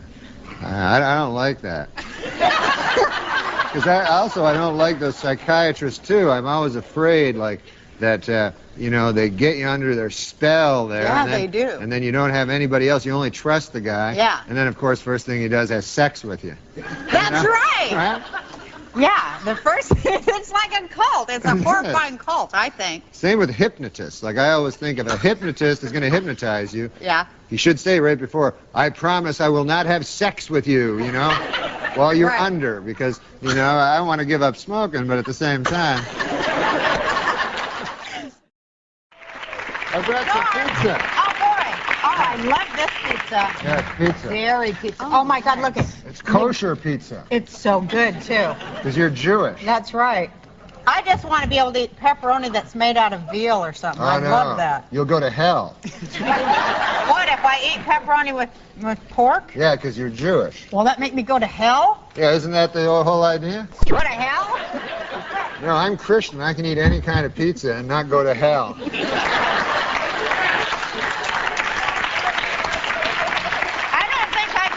For eating it either. Oh, you don't? No, I don't go to hell. Well, they don't specifically mention pizza in the Old Testament, but it's, But they do mention pepperoni. yeah.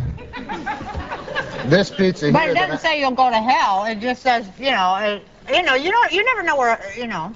You might want to avoid this piece. Actually has hooves on it. You don't want to eat that. And I said, listen, man, because I kept hearing these things about how old people always have sex. Yeah. So I said to my grandmother, grandfather, you still have sex with my grandmother? He was like, good Lord, no.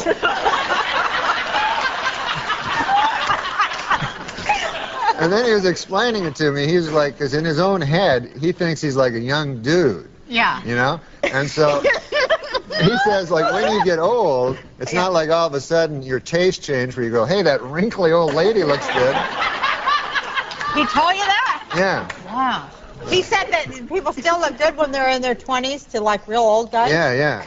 Because he said whenever he looked in the mirror, he was always shocked because he thought he was like a doughboy back in the First World War. You know? He thought he was a handsome dude. And even if he did know he was ugly, he still was not attracted to the old bags. J.K. Rowling is a Christian, and J.K. Rowling famously said that if you're familiar with the scriptures, you could easily guess the ending of her book. Huh? Here's some Xanax. Really? How many should I take? Well, they get you very One? sleepy. I better take only a half. Oh, right now, just take a half. Okay. We'll be back with Roseanne after the Xanax kicks in. Questions from the Twitterverse, which I'm now realizing all suck. Twitter kind of sucks anymore. Yeah. The Tell them your most famous joke that people say you're too masculine. Oh, that one. Well, that was my killer joke. Yeah. That's my ender, closer. People say, you're not very feminine. I say, suck my dick. That's my closer. Can't you be meaner? Did to they these tell you not to people? be as mean? No, they tell you to be meaner. Well, early though, you told that guy to fuck off and stuff. Well, and he then- was a fucking dick, and he needed me to. He's like, he kept on like getting in my face, like as if, you know. No respect.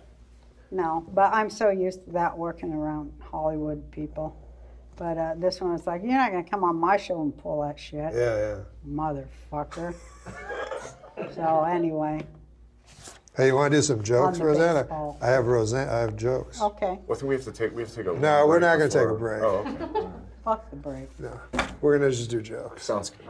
And who better than Roseanne? Well, I can't think of anyone. I can't remember. A study has found that men are just as likely as women to spread gossip. At least that's what I heard Rick tell Brad, who, by the way, has a crush on Patty. Oh, does she? Hey, what about this? Kim and Kanye celebrated their baby Northwest's his name's Northwest, his 1-year birthday by throwing a big party. What's that? It's a her. Oh, it's a girl. Yeah, Northwest, of course. I should have known by the name. North, yeah. Anyway, she had her 1-year birthday, and they threw a big party with jugglers, a bouncy house, and a Ferris wheel. The bad news is that Northwest is a baby, so it doesn't know what the fuck is going on. Here's one. It's about your friend. Hey, you're not going to believe this, but Bill Maher has given away the solution to all our problems for free. was listening. Yeah. Remember he had the jokes about Ewell Gibbons? You know, he'd always Oh, yeah. he'd always Eating pick one guy. cardboard. Yeah, eating cardboard. And I didn't even know who he was when I was a kid, but I just laughed. I still don't know. Who's Ewell Gibbons? He was I think he did Grape Met cereals commercial. I love now I have to explain to this fucking guy. It was like about roughage. Yeah. And, you know, organic roughage. Got it. kind of guy. So I didn't even know Grape Nuts had a, that's, I didn't know they had a commercial. Shut up. Shut For 1 fucking minute, you know, trying to talk to a legend of comedy. You're talking I'm about. sorry. Thank you very much for being. That was fun. Can I kiss you? Of course.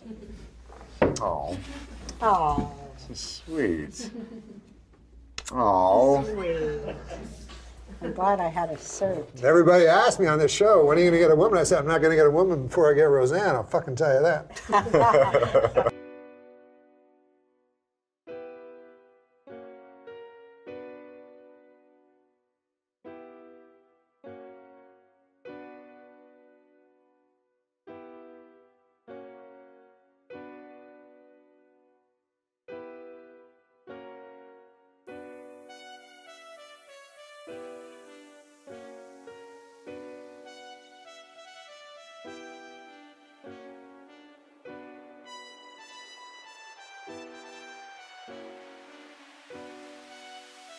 O.J. Simpson's new fitness video was released this week, and hitting the shelves next week, Simpson's newest video, Dorf on Stocking.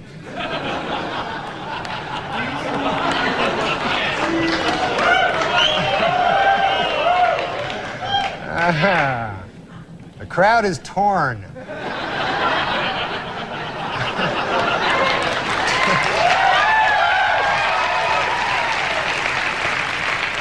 Liza Minnelli has gotten word she'll have to have a hip replacement operation. This marks the first time in 15 years that the name Liza Minnelli and the word hip have been used in the same sentence.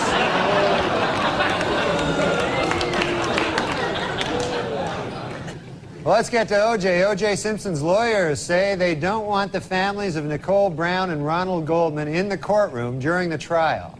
They're afraid the presence of the family members will just remind O.J. of how much more killing he still has to do.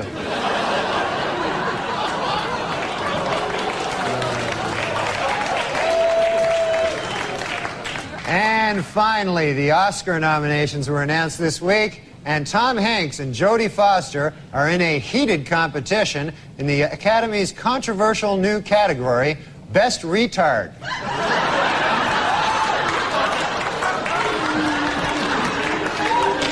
To illustrate the point that their client is running out of money to defend himself, O.J. Simpson's lawyer said this week that if he had to do it over again, after killing his victims, O.J. would now rob them as well. That one you find troubling? We went. New medical research shows that men and women have different food cravings. Men preferring meat and women preferring sweets. Scientists trace this back to caveman days, when men had to go out and hunt for food while women sat on their fat asses eating chocolates.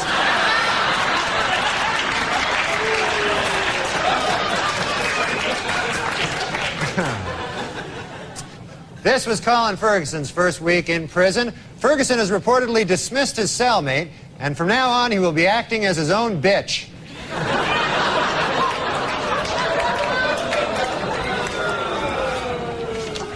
And finally, due to a change in policy, Amtrak employees will no longer be able to kick homeless people out of Penn Station based on the way they look. From now on, they will have to go solely on urine stench. This is our top story tonight this week in the O.J. Simpson trial. After grisly photos of the murdered Nicole Brown Simpson were shown in court, O.J. turned his head away and wept. It was at that moment that he realized he would never be able to kill her again.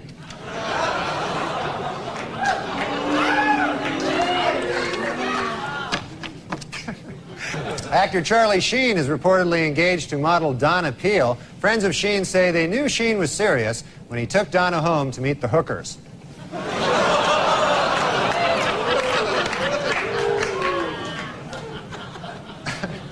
Meanwhile, Washington, D.C. Mayor Marion Barry attended the march and called it a beautiful display of unity and solidarity among African Americans. His only complaint, the complete absence of crack.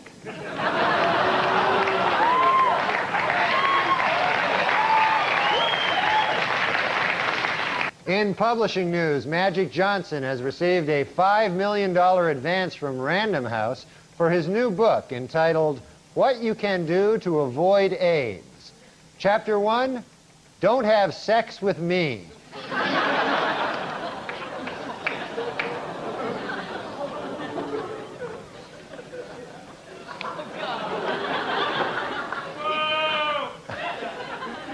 Officials at the Philadelphia Zoo report they have actually been able to preserve sperm from an endangered one-horned rhinoceros. The sperm will remain frozen at the zoo until Michael Jackson comes by with a check and picks it up.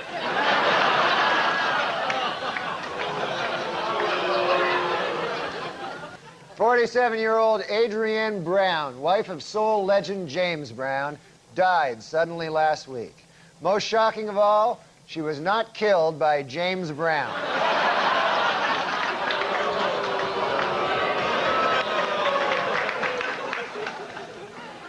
Finally, some good news.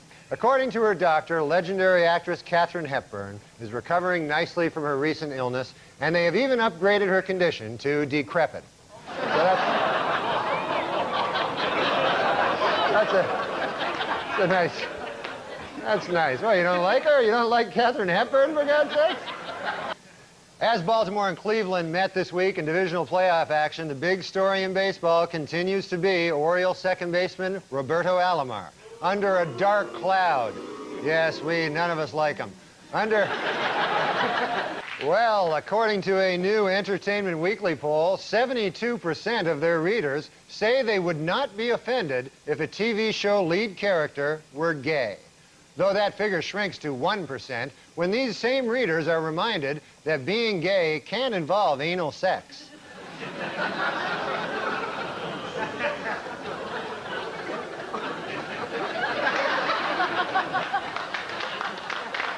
This weekend, veteran news anchorman David Brinkley apologized to Bill Clinton for an election night commentary in which he called the president, quote, boring and uncreative. Admitted Brinkley, there was certainly nothing uncreative about the way you moved Vince Foster's body. President's a murderer. You didn't know that? O.J. Simpson was in a different courtroom this week, attempting to regain custody of his 2 children. In order to prove to the court how much he loves his kids, O.J. pointed out, quote, hey, they're still alive, aren't they?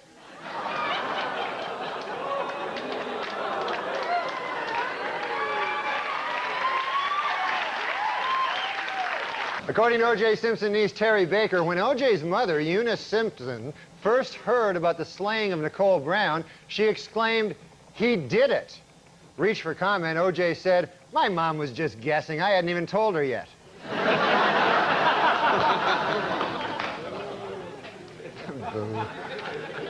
In South Dakota, inmates at the state penitentiary say that a new policy which allows officials to read their mail is an example of the routine violations of individual rights in prison. A better example would be the daily anal rapes, but I guess they want to start off small and then work up to the daily anal rapes. You know, they'll start off with the reading their mail, you know. Yesterday, the House Budget Committee approved an outline of the deal between President Clinton and congressional leaders to balance the budget. But both sides caution it is not set in stone. In order to become official, of course, it must still be approved by this Chinese guy here. He's got a... Boo, what the hell? Safer drivers, men or women? Well, according to a new survey, 55% of adults feel that women are most responsible for minor fender benders, while 78% blame men for most fatal crashes. Please note that the percentages in these pie graphs do not add up to 100% because the math was done by a woman.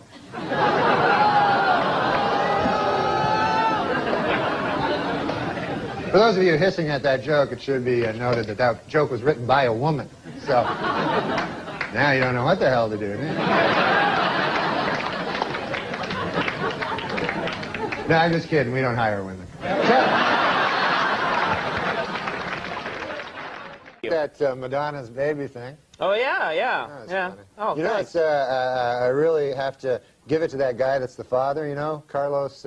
Leon. Carlos Leon. Or Carlos Leon, I forget which one. Because you got to have a lot of guts. That means he had sex with Madonna without a condom. Right? That's great. Michael Jackson. He said, I heard a quote where he said, he said, I don't care if my child is a boy or a girl, as long as it's a boy.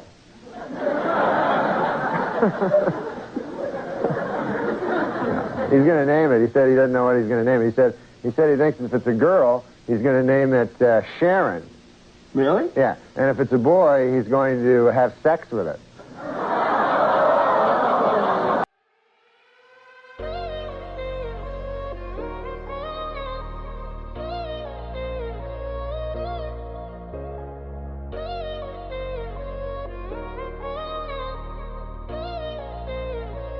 I haven't gotten funnier. The show has gotten really bad.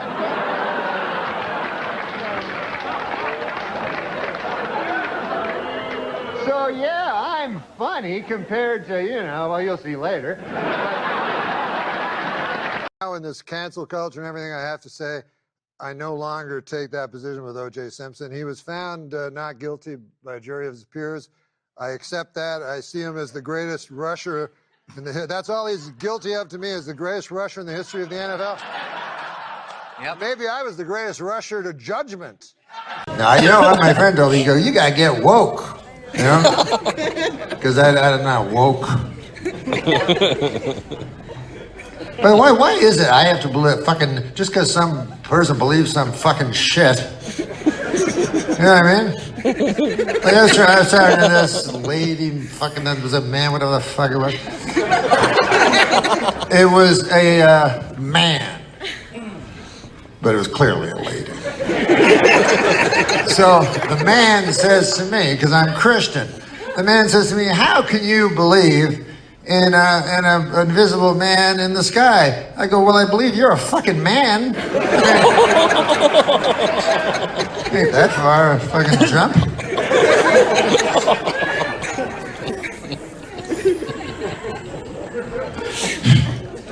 Shouldn't she have to believe what I say, or? How dare you say Jesus Christ?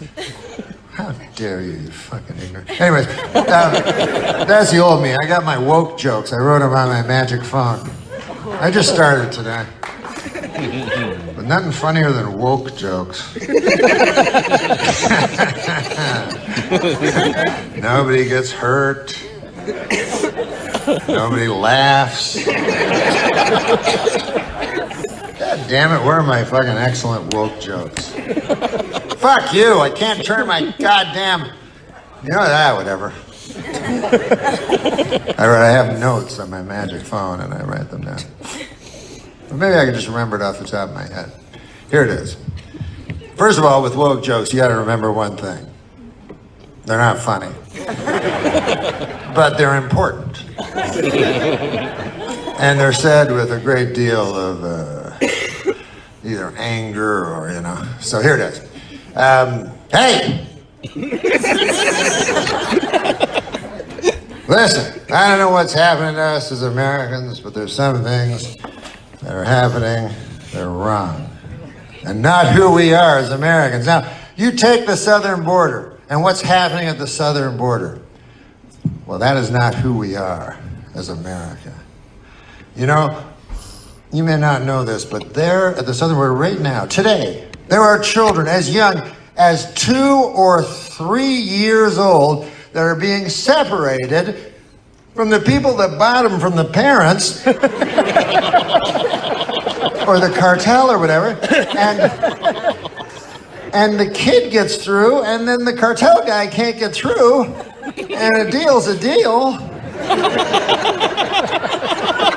It's not who we are as Americans. Ripped from the arms. I don't think they do that every time, by the way. You know, journalists used to just say, and then they take and now it's like, rip. Is that a baby in your arm? Hey, rip that baby out, and then we'll throw it over there. Is that actually what any retard believes happens? That's another thing I'm not supposed to say.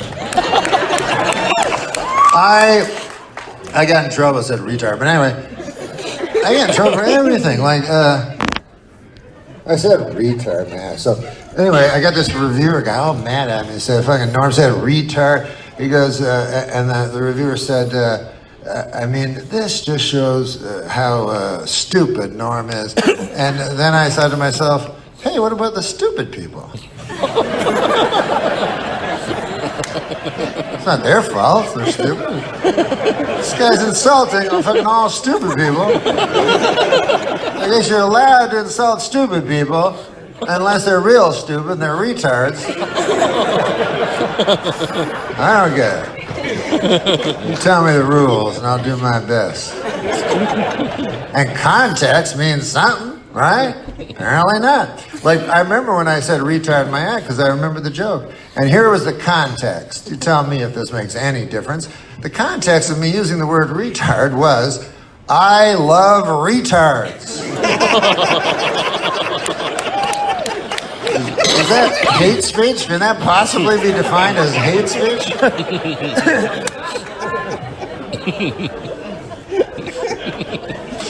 I'll tell you the precise thing I said. I said that because the reason is I do love retards.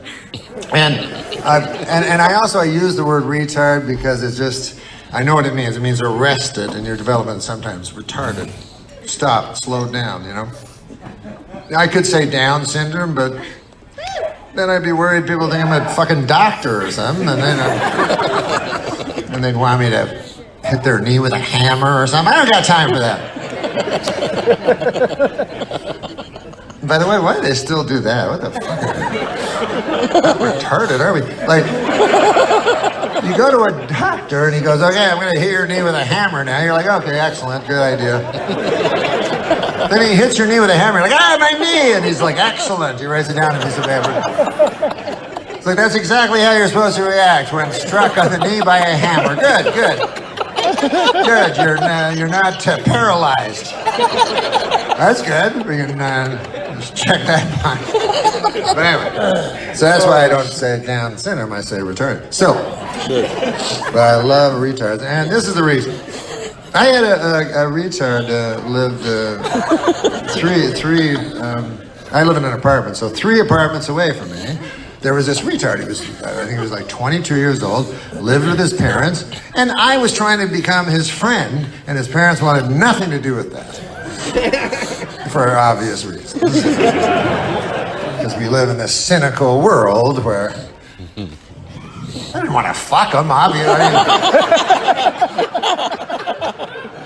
What I wanted is I thought some of his happiness would wear off, because see, retards are happy. That's why I envy them so much. That's why I love them. I mean, goddamn, if there was like an injection of retard juice I could take, I'd take in a second. Because it's happiness. That's all we want, right? What do we want other than to be happy? And how often are we happy, you know? Once or twice. I mean, not in your life, but you know, like I'm happy when I wake up. I think it's because that's when there's all the hope. You know what I mean? I think that's when I'm happiest. I wake up and I'm like, goddamn. I'm glad I bought that Tempur-Pedic pillow. Goddamn, that was the best purchase of my life. But then that doesn't last long because the light comes in and then, you know, kind of your life comes in and it gets all over you like a fucking spider web or something. You're like, yeah, what the fuck? What the fuck happened to me? Well, you ever look in the mirror? I'm not talking physically. I mean, like late at night or something, you turn the light on, you look in the mirror, you go, ah! Now what became of me? I used to be a nice fella.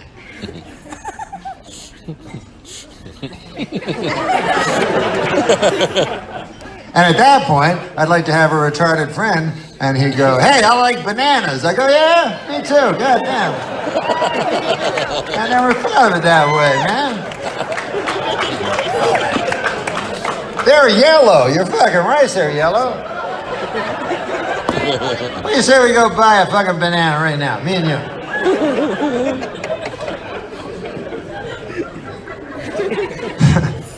Happiness, man. That's hard. Hey, I wanted to ask you, man. These days with your comedy, do you feel like you're walking on eggshells at all? Do you feel more like nervous about stuff you tweet and stuff you say just because of the climate we're in and everything that's happened? Yeah, like we're gonna go do stand-up right now. It's mostly trying out new stuff. You don't have the freedom to just talk and free associate and then, carve it back from there. Because usually the process would be you go way over the line. Yeah. And then you bring it, and then people go, "We hate you." And then you take away all the parts where they hate you, and then you're left with the stuff that's not, that's on the line but not over it. Is your starting point a little bit more sort of tamer these days? Oh, yeah. It's very calculated and thought out. And Does that hurt your act, though? yeah, it's way less funny. Is that right? Other than it being not as funny, it's wonderful. It doesn't hurt anyone's feelings anymore, but virtually no one laughs. So it's a trade-off. But so that's really hurt your career in terms of the fact that you're an eggshell comedian. And I don't think like... Is that a new term? I just made it up just now. Shouldn't comedy be some sort of sacred place where you're allowed to say whatever's kind of on your mind and like, if it's funny, then it's okay? It used to be, like Jerry Seinfeld always says, the audience will let you know. Yeah. When it's gone too far, because they're a cross, representation of the population. Yeah. But now it's not enough to get 99%. You have to get 100%. Most of the audience wants to be funny, doesn't care about anything but that. They just want to escape. Yeah. But a tiny a group of people ruin it for everyone. And that's who you cater your performance to these days? I cater my performance to a tiny group of people. That's sad. That hate me.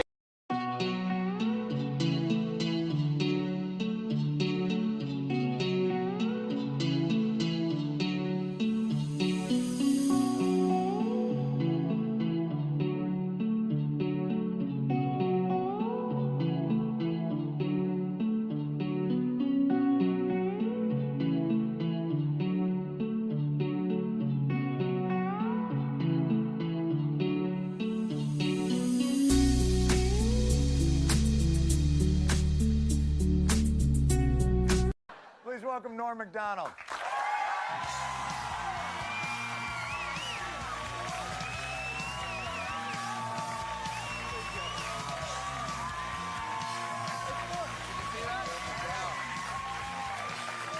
We looked at it earlier.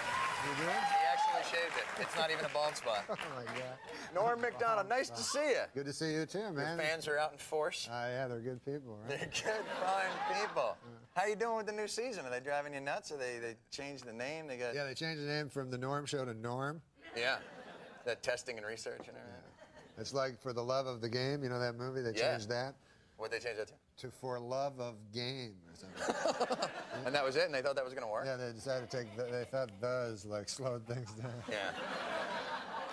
Well, the remote controls that people have to flip around. You know how it goes. Are you enjoying the high life now, being the big network star and zooming around, getting the free beers at places, that sort of thing? They give you free beers? Don't they? They don't give you the free beers? They gave you. I actually went to this bar where they give you those. You ever have them shooters? Sure. Yeah. They're almost, they look like little beers. Yeah, no. They're little tiny drinks like that, and they have sex names, like dirty sex names. Do you know what I'm saying? Oh, right. Like sex on the beach, or blow thing. Yeah. Or something. They give you those free? Yeah, I don't know. That was an old bit I used to do in my stand-up, and I was going to do it, and then I just abandoned it. You bailed out? You're like, we don't want to get into the beer thing. We're not going to go that direction. Our show's up in Canada now. We're up in your, do you think they could use a little bit of our humor? Yeah, we just got into what is it called, Saskatchewan? Yeah. Yeah. Congratulations. Well, You don't care. You fled that country. No, you it don't even seems care like anymore. if you're already on in the United States, Yeah. that's the only thing that counts. No. This has always been to get to Canada for us. Yeah, always. We've never. Everybody's on in America. Yeah. But only Wayne and Schuster dominate Canada. We're gonna. How do you know that? I had a tape once. Yeah, That was Wayne really and it. No, I was up late one night. You know, in Canada they show naked movies for free on TV. Oh yeah. You flip around in it. Absolutely. Did you hear a deep voice over there say yes? Yeah. Yes. Insertion too. Is that? You know what? I didn't hear the parenthetical comment, but is that where it went? But that's a nice treat. What? Oh, naked. Yes. Absolutely. Yeah. You know what I noticed? I was in. What's that? You know where you go into the hotels and you get your SpectraVision with the pornos on it? Yeah. The pornos in the SpectraVision are not hard. They're pornos, but they cut out like insertion shots. They cut out. You know what I mean? They cut out vaginas and penises. That sort of thing. Right. Yeah. Right. So they don't show that part, and I'm wondering, like, who is offended by that? Like, you know what I mean? Is somebody whacking after a porno phone down? What the hell's going on here? This is unbelievable. It's offensive here. I'm trying to whack off, and there's this insertion here, you know? Right? That's right. I don't know whatever you're talking about. The only thing I've noticed about those movies, quite honestly, billing is immediate. That's right. Because you try, and if you're like me, you're a film connoisseur, you like to check out the different plots. And but if you just watch a couple of minutes, just enough to see that it's going to be nurses or whatever it is, it shows up on your bill that you watched like 15 of them. If you, I mean, from what? I gotcha. Yeah. One time, I was watching one of those. I was whacking. Yeah. So I'm whacking off watching it, and all of a sudden, Bruce Baum is on it. You know that comedian? He's a comedian that's like a friend of mine, right? And so he shows up, like, because he's the comic part of it, like they're showing some sex. All of a sudden, he comes in, and right at the time when I was, you know, finishing off. Yeah. So now I don't want to call up Bruce Baum anymore.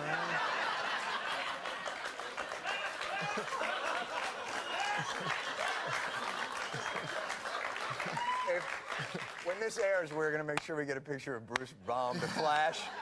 He's a great man. He's a funny man. He's a great man, but you need to see the visual to understand Norm's pain. Thank you very much for coming by. As always, the funniest man I know. Yeah, this is Norm the greatest. Macdonald. Norm airs on Wednesday nights on ABC. Norm Macdonald.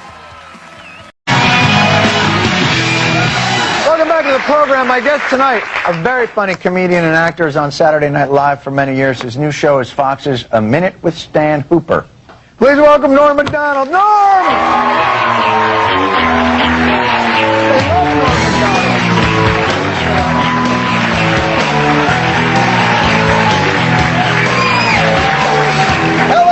Hey, Johnny.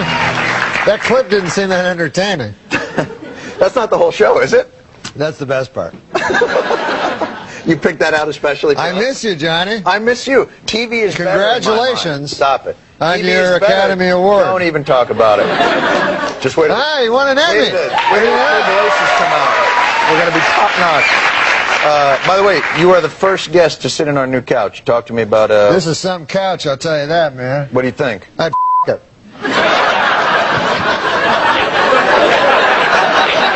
That's the highest compliment you can pay a couch. It is a high compliment. It's just we have a minivan of nuns. That is. Have you ever felt a couch that you felt that way before this couch? No, this is the first one, man. I'm a normal fella, you know. Do you think it's the ultra suede? It may be. It may be the. It has a alluring come hither look. It has a bit of a nice slant to it, I believe. It's a goddamn whore. Let's be honest. No, it's a nice couch. It's a nice couch. I don't mean to disparage the couch. TV is better when Norm Macdonald is on it. That is my postulation. That is my theory. That is my. This whole interview will be applause breaks back and forth. And you know what? America is a great country. America is the best country in the world. Norm Macdonald got more applause than America. I know you say that with irony, but you know I'm from Canada. Where? Canada. Show me where that is. I've heard tale of it. But you've been living here for years. Yeah, and America is the greatest country in the world, and Canada, 35. You can't say that. You have to go. You have family there. They'll see you at my family's at fine. Boxing Day or whatever do they have holidays? They do have Boxing Day. How do you know about that? Now you should explain it. They're going to think that has something to do with the pugilism, but it is actually not. Boxing Day is nothing to do with pugilism. It's a day in Canada where all the small children. What's pugilism mean? That'd be the art boxing, of the sweet science, sorry, you're right, as it were. Sweet science. Yeah. Boxing Day in Canada is all the children are put in boxes and set out on Lake Huron. Yes, that's right. And whoever doesn't sink is not a witch. Is not a witch, and is the next prime minister. I think. I think that's very good. I think that is correct. Yeah. But now you live in Los Angeles, the lap Parliamentary of. system. Yes, I do. The lap of fire. Oh yeah, are you anywhere near? Is that anywhere near? No, that's the one bright spot in the whole thing is that I'm in no danger at all. You know, they haven't covered that on the news as much as not a lot of Norm Macdonald updates. I saw, this is an interesting thing I saw. You know, they have that little scroll that goes under CNN? I'm watching it the other day, Baghdad's getting bombed, right? Right. And underneath on the scroll it says, Daniel Kellison to leave the Jimmy Kimmel Show. Isn't that backwards? You think they should have been covering that in the regular news, and the little crawl should have been Baghdad is bombed. Exactly. Yeah. Because since that crawl, remember, just started September 11th. Right. We never had that. They didn't have the crawl before that, no. And now the crawl is because at that time there was so much information. You know, you'd be watching the thing, and then all of a sudden it'd say, "Watch out, duck!" and you go, "Ah!" It was immediate. Right, it was immediate. Yeah. Because there was so much information flowing, and now they just kept the crawl, and there's nothing to put on there. So you'll see things like,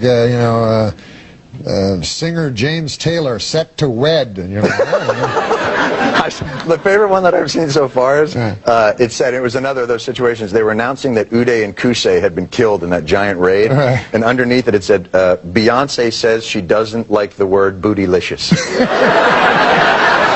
And it was just such a great, but it's that same damn thing. I want you to put a ticker on your show. Will you put a ticker on the Stan Hooper show? And I've never been on that scroll, and yet for years I've said I don't like that word bootylicious. But that doesn't make the news. But CNN is not covering Norm Macdonald to the extent people want. I know, it's ridiculous. It is ridiculous. How you liking doing the program? Is it enjoyable for you? Is it fun to work? Do you prefer to gamble? Why do you have to bring that up? Are you having fun doing it? No, I love working. You know, I retired from show business. You know, and nobody noticed. So I noticed. So I realized that I had to get back into it so that I could become a big star, then retire from show business. Thank you. And then it would be a big star. That's how Celine Dion does it. That's right. Then you go to Vegas and you open up your own Norm Macdonald Theater. That's right, and you marry an old dude that blows all your money. That's my dream. A fine dream it is, sir. Certainly. A Minute with Stan Hooper airs Wednesday nights at 8:30 on Fox. It's Norm Macdonald back on TV where he belongs.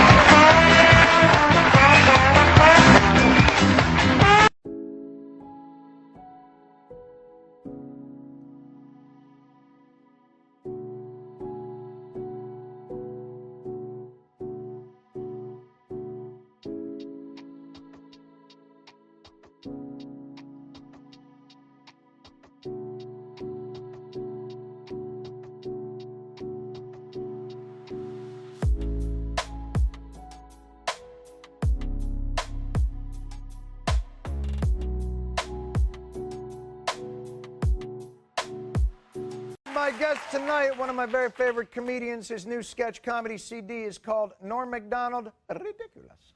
Please welcome back to the program, Norm Macdonald. Norm!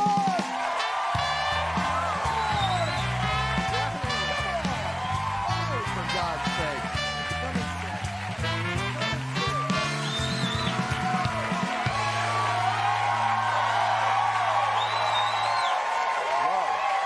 You feel the love? What a crowd, what a crowd. What? That's love. Yeah, pure. That's right. I wasn't saying it with any irony. No, I think it's a good crowd. Pure Norm Macdonald love. The CD is ridiculous, and this is a long-rumored project. Yeah, it took me a long time to do it because it takes me a long time to do anything.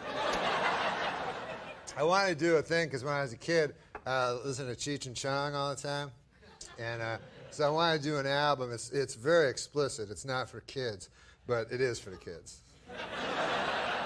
So it's like tobacco guys, you know what I mean? They got to aim for the kids. That's exactly right. I always felt sorry for those guys because it's like, who the hell are they going to get a 50-year-old guy to start smoking?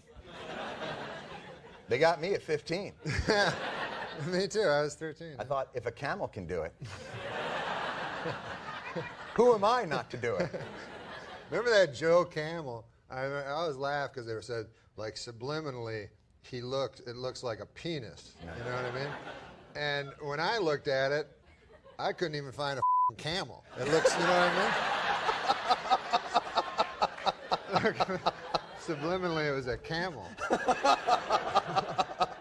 So did you think for a long time, why is that penis smoking? No, because I've seen smoking penises.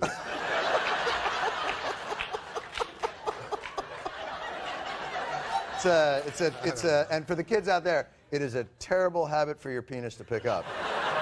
And I would not recommend it in any way. The audience concurs. Yes. We've all seen the pictures of the inside of a penis that is smoked. Yeah. It's not pretty. Well, that's what I love. You know, when we were kids, I loved the National Lampoon radio stuff. Nobody came up with CDs like that anymore. This is like the throwback. Yeah, I didn't know how to do a stand-up CD because the market is saturated. You and your market speak. Yeah. I wanted to talk about the crocodile hunter. Did you? Because I think you're gonna make him sad. Because I think, you know, it was tragic at the time, but I think I don't know, people call me, man, they're shocked. Oh, hey, you wouldn't believe it, who got killed? The crocodile hunter. Please don't make me laugh at this. This is not good. He was do. 44 years old. I'm like, that's a ripe old age for a crocodile hunter. That's not. And you know who had to be pissed about it were the crocodiles, because he got killed by some fruity fish. And so you know the crocodiles were like, hey man, that crocodile hunter got killed. Who did it, Frank? Nah, you don't even want to know, man. Please don't do this anymore. This Yo, Bill, man, you had a chance once. The guy go, man, I had a chance. I had that mother. He was Tommy with a stick. I could have eaten him and his kid.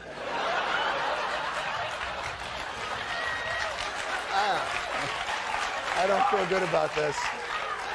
You remember I ever tell you that story, Bill? Yeah, only 1,000 times. That's for the kids. All right, Norm Macdonald, we're putting you in a new feature. There's a new feature on the program. Just unveiled it yesterday. You ready for it? Sure. It's a new thing called The Daily Show, Seat of Heat. Roll the thing. You ready for it? You ready? Secretary of State Condoleezza Rice and Canadian Foreign Minister Peter MacKay. They met yesterday. Here's some of their repartee. I slept so well, you know, the air is so great. Terrific air to sleep in. She loves the cool Atlantic breezes here in Atlantic Canada. She left her window open last night. All right, here's my question to you, Norm Macdonald. Are they f***ing?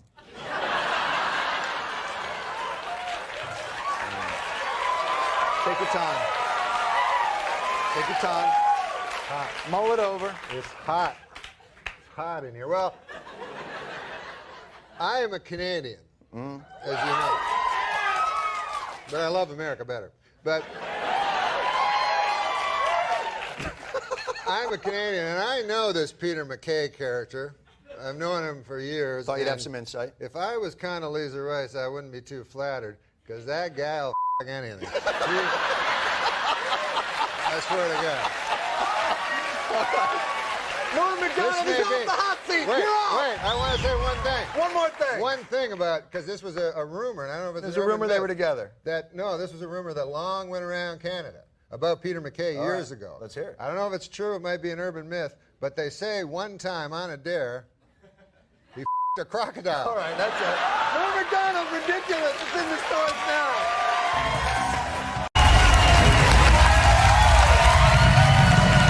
Welcome back. My guest tonight, one of our favorites, a very funny comedian. His upcoming show for Comedy Central is called Sports Show with Norm Macdonald. Please welcome back to the program, Norm Macdonald. That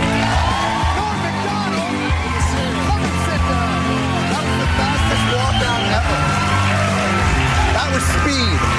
That was the fastest walkout I've ever had. Yeah, well, who wants to see people walking, man?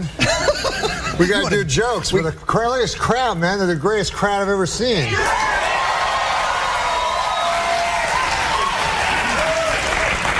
How do you do that? Because No, I do have to widen my circle of crowds. But how you doing, pal? I'm doing good. I miss you. I was telling you this backstage. One of the few comics when I don't hear your comedic voice for all, I miss it. It's so funny and I'm so glad to see you coming back to TV. Hey, listen, man. I like all your politics. Thank you, Norm. I appreciate that. Now, you're Canadian. Your government has collapsed. It's completely collapsed. It has? It's completely collapsed. Well, the good thing is it doesn't matter at all. This is why, because you're such a political guy, and I realized when I came here, because I was never political, and it's because you're from America and I'm from Canada, and in America you have a duty to be political, because you vote for the wrong guy, he blows up the world. Right? Now, in Canada, here's our elections in Canada. Go, hey, listen, how does that guy stand on the bridge building? That's every time. One guy goes, I think we should build the bridge. The other guy's, I don't care for the bridge. So it's all bridge-based politics. We don't got they never gave us no red phone. You're president. I thought you were political. No, I didn't realize we had a red phone. You don't realize the president has a red phone? But here's what it's come to be for in America. And you're the most trusted man in America? I'm not trusted. It seems like now, no matter who we vote for, no matter which guy we get, we still blow it out of the world. So, at a certain point, maybe we just like blowing stuff up. Americans? Well, listen, if I was president, man, I'd get on that red phone right away and blow something up. But what would you blow up first? What would I blow up? Yeah. That stupid high school I went to for... Empty building, of course. But listen, man, I'll tell you this, though. With the streets of Libya running with blood... Okay, I'll buy your premise. Yeah. Listen, the Egyptians are so brave, and the guys in Tripoli trying to take over, and Bahrain.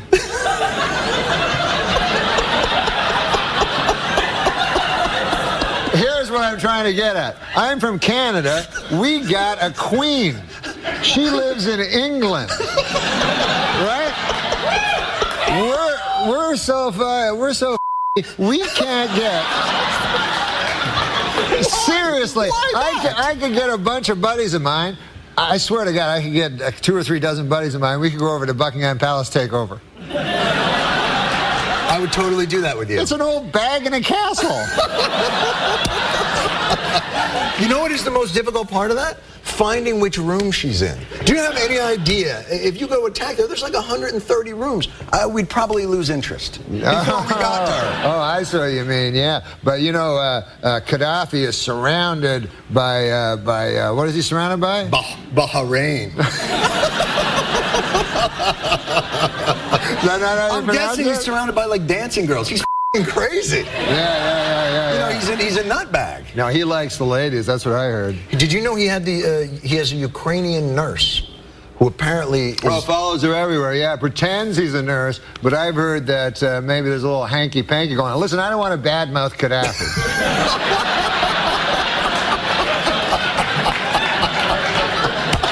I want to talk about what's in the computer.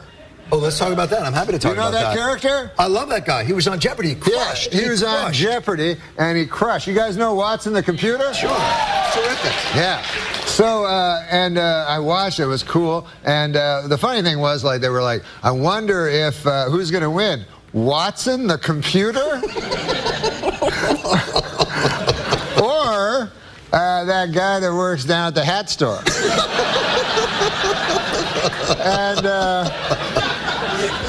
first of all, I don't think he should be called Watson, because wasn't Watson the guy who didn't know Sherlock Holmes? He was the helper. It should be Sherlock. Yeah, Watson was like, hey, what about the... And then he'd go, elementary, my idiot friend. So he should have been called Sherlock. But anyways, you know. No, it was a good aside. So, so Watson naturally he's a computer. Crushed him. Yeah. Killed them, you know? And even his stories were better, you know what I mean? You notice that? Like when Alex Trebek would say the story, I go, Watson, I understand you have a story about jail, you know? And then Watson was like, yes, one time Oscar Wilde was in prison and George Bernard Shaw came to him and said, why, Oscar, what are you doing in there? To which Oscar Wilde quickly retorted, why, George Bernard, what are you doing out there? You know? And the guy next to him was like, God damn, I was going to tell my story about the hat.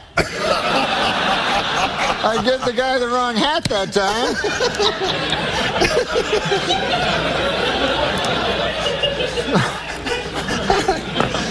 When does this show come on? When does the show come on the air? You gotta watch it whenever it's on. Sports show with Norm Macdonald premieres on Comedy Central Tuesday, April 12th at 10:30 p.m. Yeah! Yes! You're on leading. Norm Macdonald. Let's talk about you now. Let me ask you something. Yes, Another guy from Canada has come and invaded show business here in the United States. With an acerbic wit. So many funny guys come out of Canada. What is it about Canada that produces all these comedians? What do you think it is? I don't know, because when I'm in Canada, no one's funny. You think it's the long, dark, cold winters? You just had to find something to laugh about? We don't have dark winters. We don't live in the Arctic Circle. But they're long, aren't they? They're long and cold, and they're cold. And really cold. Yeah, they're cold. So when you're a kid up in Canada... I don't want to put too fine a point on it, but they're cold. Yeah. You said this is the coldest you've ever been. You're Canadian, so are you okay with this? I've been colder than this. I've been colder than a vampire's... Go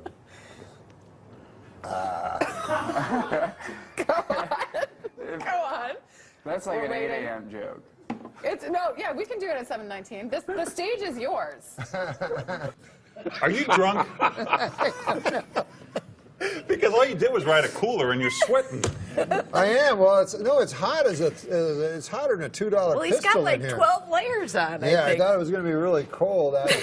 Well, you're from Canada. This should be this should be springtime for you. No, I know I'm from Canada, but you know I'm still a human being. Like it's not like we evolved differently. Yeah, no, I'm from the frozen north. Yeah. Yeah, it gets colder than It gets colder than a... Oh, here it comes. Get your finger on the panic button. No, it gets colder than a vampire's demeanor. Okay, that's better. Wow. Surprisingly cerebral. Well, let me ask you something. Now, I knew you when you started here in L.A., but you're from Canada. Yeah. You started in Canada. I did some gigs in Canada, and it's a little different, isn't it? It's kind of rough there because they got like a lot of people that like hate me. Oh, well, that could be a disadvantage. That's rough going in. But it was all like, you go to these crazy places like Medicine Hat or Red Deer. Yeah, yeah. Or I played one place, Head Smashed In, Buffalo Jump. It was a crazy place. Yeah. And you know how I got his name? It was a guy, in the old days, the buffalo used to run and open in the plains. It was beautiful, you know, way back in the 70s. And they would run. And so the way they'd catch him is, Jay, they'd dig a hole with a shovel. Right. Dig a hole. Yeah, I got you. Yeah. And then they dig the hole with the shovel, and then the buffalo, they're dumb animals. They just run, you know, and run and run and run, and then fall into the hole, right? So one time this Indian dude, a brave, you know, he was digging the hole, and he didn't hear all the buffaloes were already running. And then all the buffaloes fell on his head and smashed it in. So then they called the town head smashed in buffalo jump. It's a very unwieldy name. Really unwieldy name. Yeah. And you played gigs there? I mean, what were the audiences like? They were horrible. Man, they hated my guts. Yeah. One time I kissed Relic. The Beachcombers? Yeah. Were you on a ferry or? No, that Indian guy from the show gave me some bad heroin. That's not true. No. You made that. I didn't make that part up, but I did have a long kiss with Relic. For a show or just well, party? Yeah, no, I was supposed to be on the Beachcombers. Right, that would have been awesome with Jackson Davies too. Yeah, yeah. And turns out I was never going to be on the Beachcombers, and I was just going to be in Relic's hotel room. What, were you in Vancouver? Yeah, I was in Vancouver, and I'm like, this is going to be the greatest. I'm going to be, I was supposed to be like the new breed of the Beachcomber and everything. That's what Relic said. So this is a next generation Beachcomber thing? Exactly. Okay. Beachcomber, the next generation. Relic was supposed to be the executive producer, and he'd make occasional appearances. This is what he told me in his hotel room. Come on. This didn't happen. No, it didn't happen. Okay. I got to read this book. Sean. Hey, I should put that in the book. You should. I know there's a couple generations maybe between you two as comedians. Looking at a couple. Watching Norm over the years and some of the characters, what's it like being alongside one of the best? Oh, it's great. I mean, I love Dirty Work and I love Saturday Night Live. And then I worked with Norm. He was my boss, my first boss in Los Angeles. Yeah, Sean's awesome, man. Future of comedy. If you show this clip like 10, 20 years from now, you're going to go, who's that old guy talking about, who the hell is Relic?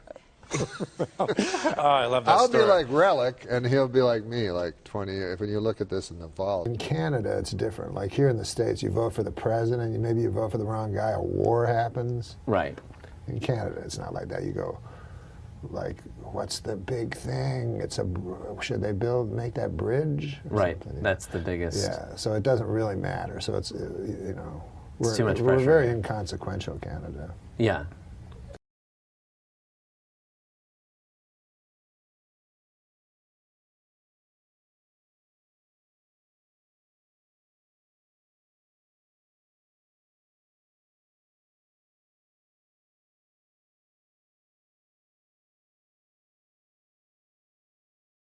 The last time I performed here at the Just for Laughs Gala was 25 years ago, and I did so well, they invited me back. So that was nice.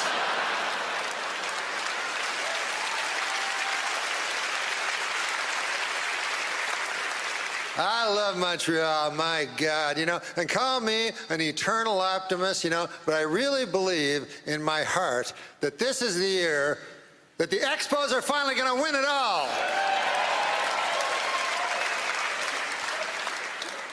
Montreal, famous for a lot of things, you know, one of them being the greatest strip clubs in all of the world.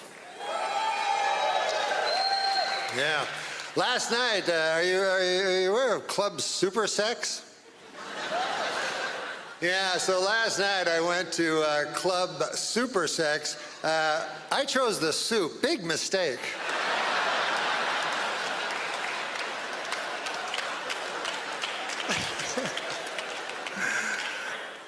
Hey, big election coming up, and in Canada, this is the difference in elections in America and Canada, is elections in America mean something.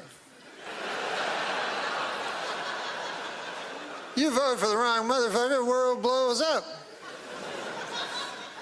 I don't need that on my hands. Whereas Canada, you know, what's the, it's always like, well, what's your view on the bridge? I say keep as it is. I don't think they need to clean that up. That's fine.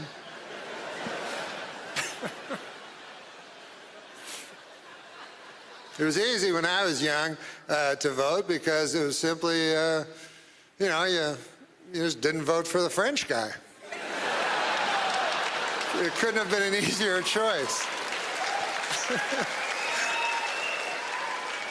As a matter of fact, I almost feel like coming back this fall just as an homage to my late father and not vote for Trudeau. My dad did not like Trudeau. Trudeau was my hero, though. I loved him, you know. And since I've come back, I've been watching the news and everything. I've been seeing Justin, you know. And I thought, by God, you know, this Justin kid, he must be brilliant because his father was Pierre Elliott Trudeau. But then I forgot, he's got a mother. So that's kind of evens everything out. You know, what's also different in American and Canadian elections? In America, you get to vote for the President of the United States, and in Canada, you vote for some motherfucker who lived down the street. In your riding. Whatever the hell that is. So then, that guy, he goes to the House of Parliament, you know, and he's like, oh, wow, this is big. And then the speaker's like, all right, well, what are we going to talk about? Anybody want to bring an issue? And then your guy's like, yeah, I just, our bridge ain't looking too good. The speaker's like, what the fuck are you talking about? I go, no, I'll sit down. Sorry about that, I just... Thank you and good evening. I'm Norm Macdonald, and I could not be more excited to be here. You know, when I was asked to host the Canadian Screen Awards, I called my good friend Chris Rock, and I said to him, I've got some great news, Chris. I'm going to Canada. And he said, I've got some great news, too. I'm hosting the Oscars. What are you doing in Canada? And I said, you know, visiting some family, friends. The usual. We're coming to you live from Toronto, or as you cost-cutting location scouts call it, New York City. Never has there been such an assembly of great Canadian talent in a single location that did not have to be Zamboni'd first.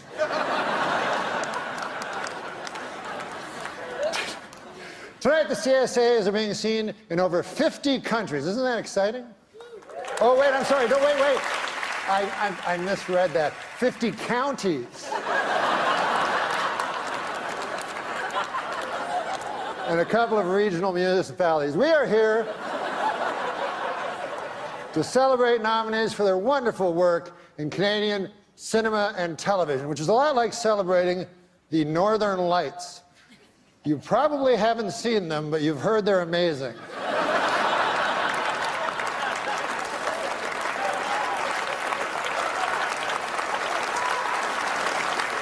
We have a lot to celebrate in our industry. Amongst the TV shows nominated tonight are Amazing Race Canada,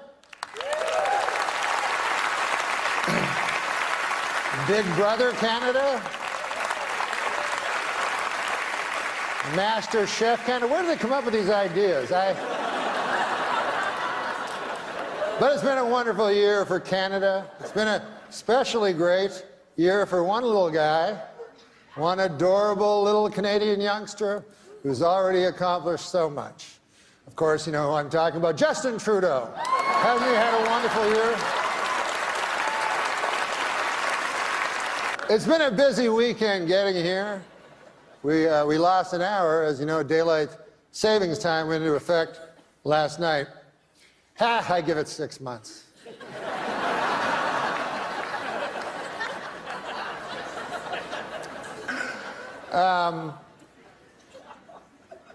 Well, we're going to start the show, but I was... It hasn't started yet. You didn't know. I saw a wild look of alarm cross your eyes. But I was backstage yesterday, and we were doing rehearsals, and I asked, what is the statuette called? And they said, it's called the Canadian Screen Award. And I said, well, that seems kind of dull. Like, what? That's the name of the award? And they said, well, we've been bandying around different names, but none have, They said in Canada it takes a long time to get stuff done and stuff. But one of them that they said, one of them they mentioned was the candy. And I think John Candy, I mean, who doesn't love John Candy?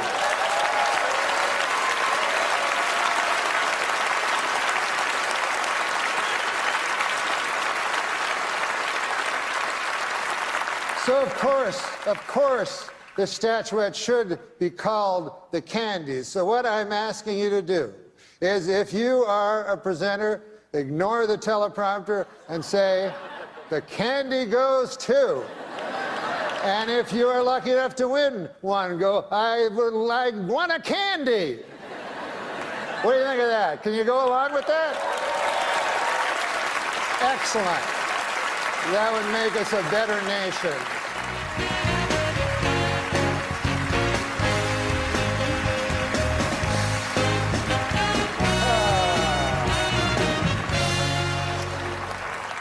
I am not here to upbraid. However, I think I made it quite clear that these awards should be referred to as the Candies. A 9-year-old child knew. Are you so burdened with this preposterous technology?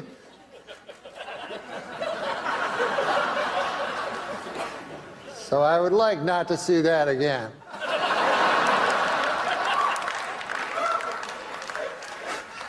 You know, backstage I was thinking how different things are since I moved to the United States. You know, now I'm in the United States. One thing I've noticed about films, I don't like foreign films anymore. You know? They're all like artsy and kind of not my cup of tea. But when I grew up in Ottawa, by God, I loved foreign films. You know, Star Wars, Smokey and the Bandit. Do you remember that one?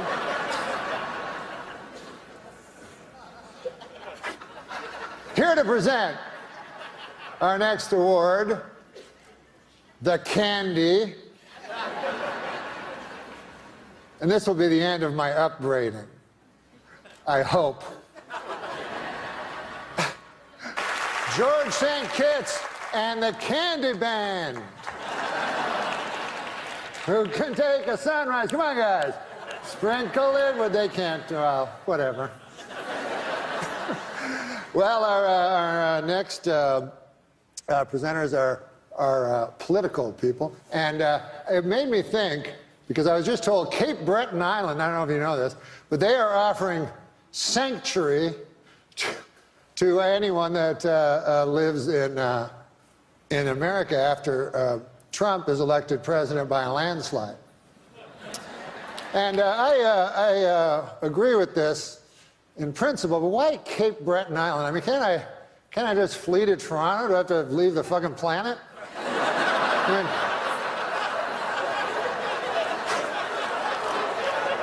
I just go to Baffin Island while I'm at it. All right, now welcome to the stage, 2 Canadians. Oh, the Candies are going great so far, aren't they? I would like to say to Eugene Levy that there's no reason to be ashamed of your son. My son only this morning punched me in the chest really hard. Listen, I have some good news. I just found out that all of you here tonight will be getting a swag bag. Yeah. Just like the Oscars. I haven't seen one yet, but why don't we take a look and see what you're getting? I'm going to call Megan, our golden girl, out. Megan, our golden girl? Hi, Megan. Come on out here. Ah, you brought the swag bag. Yes, can you hold it open? And then I'll take things out of the swag bag. What do we have here? A loose pancake.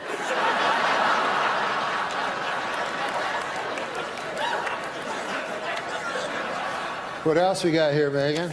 We got, oh, this looks cool. It's a CD, you know what they are? of Nelly Furtado singing all the national anthems.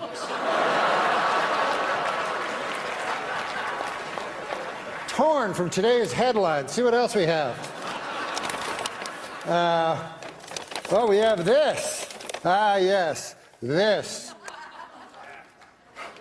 This is a bottle of Eau de John Cherry Cologne. It's for the gentleman in the audience. Now, what else do we have? Hopefully something a little funnier than the last one. Here. We have a 30-minute massage from producer Robert Lantos.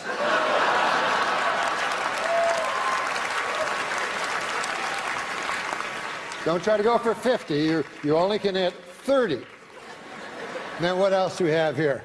Oh, a curling stone. You know what these are made of? I always took them for granite.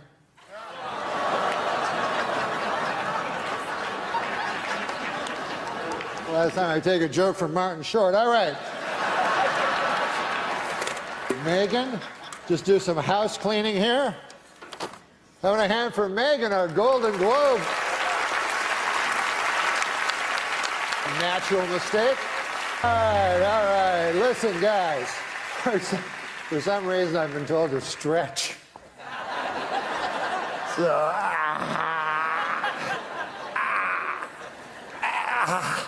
oh, I've never tried that before. The show's over, folks. Good night. For the first candies, respect, peace.